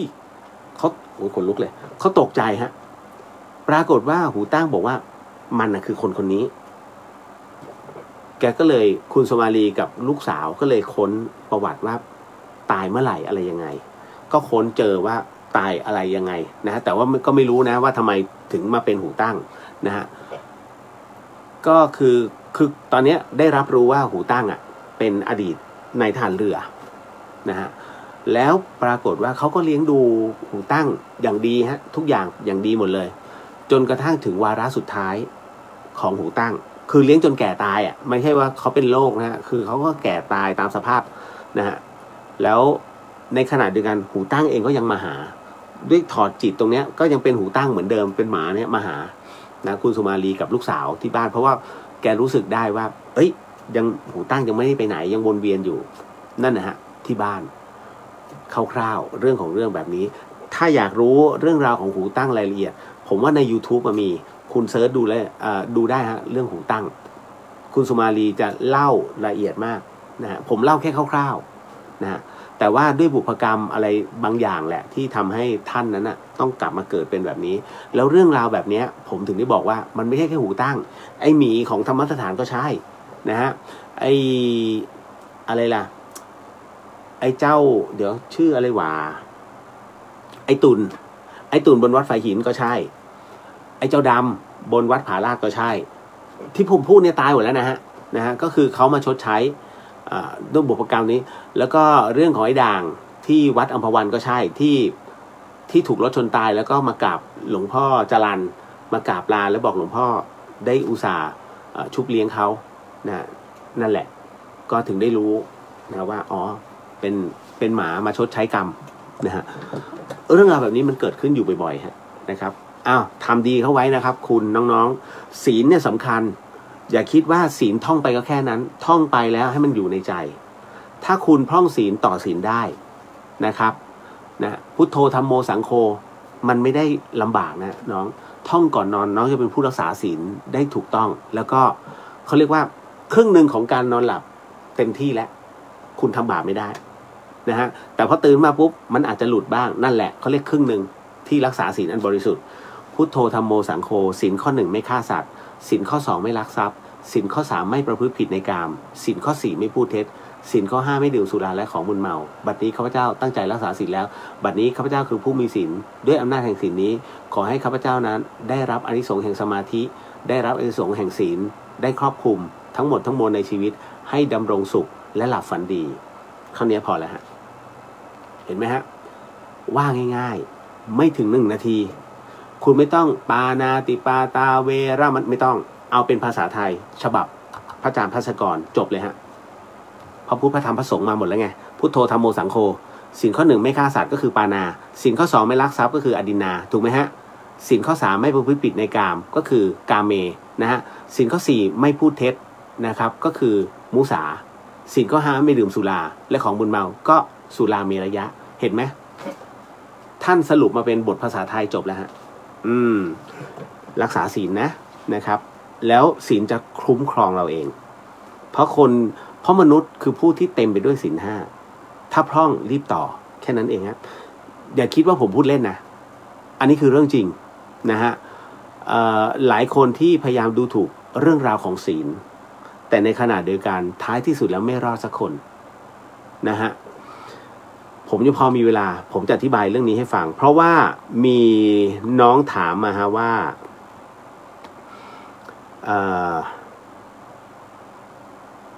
เดี๋ยวนะฮะ คนที่ไม่มีศาสนาในหัวใจนะฮะ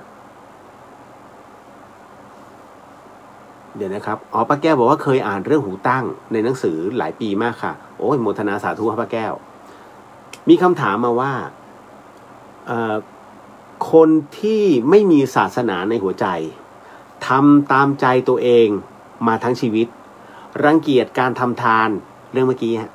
ที่ผมบอกรังเกียจการทำทานเห็นแก่ได้และเอาตัวเองเป็นศูนย์กลางพอเขาตายลงจะเป็นอย่างไรคะอันเนี้ยมันคือข้อที่เราเห็นถูกไหมฮะต้องมาดูว่าเขามีความดีตรงไหนก่อนมีไหมฮะคนนี้คือเขามีความดีบ้างไหมเราอาจจะเห็นแค่ด้านเดียวแต่ในขณะเดียวกันผมจะบอกว่าคนที่ไม่มีศาสนาในหัวใจใช่ว่าจะต้องไปนรกเสมอไปถูกไหมฮะบางคนที่บอกอย่างที่พระอาจารย์เชนเล่าให้ฟังนะท่านก็อธิบายให้ฟังว่าบางท่านเนี่ยเขายึดเอาหลักความดีเป็นกุศลนะฮะฉันบริจาคตรงนั้นฉันช่วยเหลือคนตรงนี้แต่ฉันไม่มีศาสนาด้วยตรงนี้ในความดีของเขาความดีจึงเกาะในหัวใจของเขาก็ไม่ได้ลงอบายนะฮะแต่ถามว่าหนทางนิพพานมีไหมไม่มีนะครับยังไงก็ต้องกลับมาอีกรอบหนึ่งแต่ตรงนี้ในเมื่อเขาทำตรงนี้มันจึงเกิดเป็นกุศลในขณะเดียวกันนะฮะทำตามใจตัวเองมาทั้งชีวิตทำตามใจแบบไหนกินเหล้าสูบบุหรี่เขานารีใช้เงินฟุ่มเฟือยอันเนี้ยถ้าสมมุติว่าในส่วนของข้อศีลพร่องแน่นอนนะครับก็ต้องมาดูกันรังเกียจการทำทานการให้ทานนะฮะไม่ชอบเพราะว่ากูเสียกูไม่ได้เพราะฉะนั้นไม่ทำนะฮะก็ไม่ทำก็ถือว่าไม่เป็นไรไม่ใช่ไม่ทำไม่ได้นะไม่ทำก็ไม่เป็นไรนะฮะแต่ถ้าทำก็ได้ไม่ทำก็ไม่เป็นไรถามว่าเสียไหมก็ไม่ได้เสีย เพราะมันคือส่วนตัวของเขามันคือบุญเก่าของเขาที่มีอยู่ถูกไหมฮะเห็นแก่ได้อ่ะใครให้กูรับแต่ถ้าจ่ายกูไม่เอานะฮะอันนี้เขาเรียกว่าชอบรับการได้มาซึ่งรางวัลต่างๆที่บอกของฟรีอ่ะของฟรีไม่มีในโลกฮะนั่นคือการได้มาคือเขาให้มาแล้วคุณรับเนี่ยคุณกินบุญเก่าเพราะฉะนั้นเมื่อบุญเก่าหมดเมื่อนั้นหมดถูกไหมครับเราก็ต้องจ่ายออกบ้างก็คือการต้องต่อเขาเรียกต้องต่อด้วยทานนะฮะเพราะฉะนั้นทั้งหมดทั้งมวลเนี่ยเมื่อได้มาต้องสละออกด้วยรู้จักสละออกบ้างเป็นการฝึกตนแล้วเขาเรียกต่อบุญกันนะฮะมันจึงเป็นลูปไงฮะนะฮะบุญจึงส่งผลเป็นลูปเสมอนี่แหละฮะอันนี้ผมแก้ให้ทีละจุดเลยนะแล้วเอาตัวเองเป็นศูนย์กลางอันนี้หนักหน่อยเพราะว่าเป็นมิจฉาทิฐิถ้าเอาตัวเองเป็นศูนย์กลางกูถูกเสมอเรียบร้อย ดิ่งฮะนะครับพอเขาตายลงจะเป็นอย่างไรบอกเลยฮะเพราะว่าถ้าเอาตัวเองเป็นศูนย์กลางจักรวาลจบแล้วจบตั้งแต่มีความเข้าใจเช่นนั้นนะฮะเราต้องปฏิรูปในเรื่องราวของเรานะฮะฉันต้องมีข้าวกินทุกเย็น นะพระกินข้าวเย็นได้ โอ้เรียบร้อยเรื่องปฏิรูปเอาตัวเองเป็นที่ตั้งนะฮะลงนะจริงๆถ้าไม่เอาตัวเองเป็นศูนย์กลางจักรวาลคือพยายามเข้าใจเรื่องราวของคนอื่นยอมรับในความคิดเห็นคนอื่นด้วยอันเนี้ยโอเคยังพอไปแกะในทีละข้อได้แต่พอเอาตัวเองเป็นศูนย์กลางจักรวาลจบแล้วฮะมิจฉาทิฏฐิขั้นรุนแรงนะฮะนิพพานไม่มีจริงหรอกสวรรค์นรกไม่มีจริงหรอกเอาจริงนะแม้แต่นักวิชาการก็ยังยืนยันนะว่าในส่วนของปรภพยังมีจริงนั่นน่ะคิดเอาเองแล้วกัน หมดเวลาแล้วครับ คุณพิมพ์บอกว่าเราอาราธนาศีล5ตามที่พระอาจารย์ภาสกรสอนไว้ทุกคืนโอ้โมทนาสาธุฮะเอาละหมดเวลาแล้ว ขออนุญาตนะครับ ก็สิ่งหนึ่งสิ่งใดที่ผิดพลาดพลั้งไปต้องขออโหสิกรรมนะที่นี้ไม่ได้ตั้งใจหรือมีเจตนาก็พบกับเรื่องราวนี้ได้ใหม่ในวันพรุ่งนี้ยังเหมือนเดิม ยังคงจัดเหมือนเดิมนะฮะขออนุญาต ส่งพรแล้วก็ขออุทิศนะฮะบุญทั้งหมดทั้งมวลให้กับครูบาอาจารย์ทุกๆรูปนะฮะเทวดาทุกๆท่านนะฮะ ภาริยสงฆ์ทุกๆคนทุกรูปทุกคนรวมไปถึงองค์พระสัมมาสัมพุทธเจ้านะฮะรวมไปถึงครูบาอาจารย์นะครับรวมไปถึงพระอสีติมหาสาวกรวมไปถึงพ่อแม่นะฮะรวมไปถึงผู้มีพระคุณรวมไปถึงเพื่อนฝูงของเราญาติสนิทมิตรสหายทุกท่านรวมไปถึงเหล่าญาติของเราที่เรียกว่าได้สูญเสียไปแล้วก็ขอให้ได้รับอานิสงส์ผลบุญในค่ำคืนนี้ด้วยเช่นกันนะฮะ เอาแล้วนะฮะ ขออนุญาตนะครับยะถาวาริวหาปุราปาริปุเรนติสาครังเอวะเมวะอิโตตินังเปตานังอุปกปติอิชิตังปฏิตังตุมหังคิปเมวะสมิชันตุสัพเพปุเรนตุสังกปาจันโทปนรโสยะถามะนิโชติระโสยะถาสัพพิติโยวิวันชันตุสัพพโรโกวินันสันตุมาเตภวะวันตรายโยสุขีทีคายุโกภวะอภิวาทนาสีริสนิจังวุฒาปัจจายโนจัตตโรธรรมาวทันติอายุวันโนสุขังภะตังนิพพานังปรมังสุขังสาธุสาธุสาธุฮะก็ขอมอบอานิสงส์ผลบุญในค่ำคืนนี้ให้กับผู้ฟังที่ฟัง FM 104.50 เมกะเฮิรตซ์ทั้งจังหวัดเชียงใหม่แล้วก็จังหวัดใกล้เคียงทุกท่านขอให้ได้รับอานิสงส์ผลบุญในค่ำคืนนี้นะฮะแล้วก็ขอมอบอานิสงส์ผลบุญในค่ำคืนนี้ให้กับคุณผู้ฟังที่ฟังในช่อง YouTube ของวัดฝายหินนะฮะเชียงใหม่รวมไปถึงช่อง Facebook ของวัดฝายหินทุกๆช่องก็ขอให้ได้รับอานิสงส์ผลบุญในค่ำคืนนี้ไปด้วยเช่นกันขอมอบอานิสงส์ผลบุญในค่ำคืนนี้ให้กับคุณผู้ฟังที่ฟังทางช่อง Facebook ไม่ว่าจะเป็นพุทธิศิริรัตนสมบูรณ์แล้วก็เรียวเดอะเฮียก็ขอให้ได้รับอานิสงส์ผลบุญในค่ำคืนนี้ไปด้วยเช่นกันพบกันใหม่กับเรื่องราวดีๆแบบนี้ในค่ำคืนวันพรุ่งนี้นะฮะสำหรับค่ำคืนนี้ราตรีสวัสดิ์นะครับพี่น้องชาวเชียงใหม่ราตรีสวัสดิ์นะครับคุณผู้ฟังทุกท่านแล้วเจอกันวันพรุ่งนี้บ๊ายบายสาธุสาธุสาธุครับ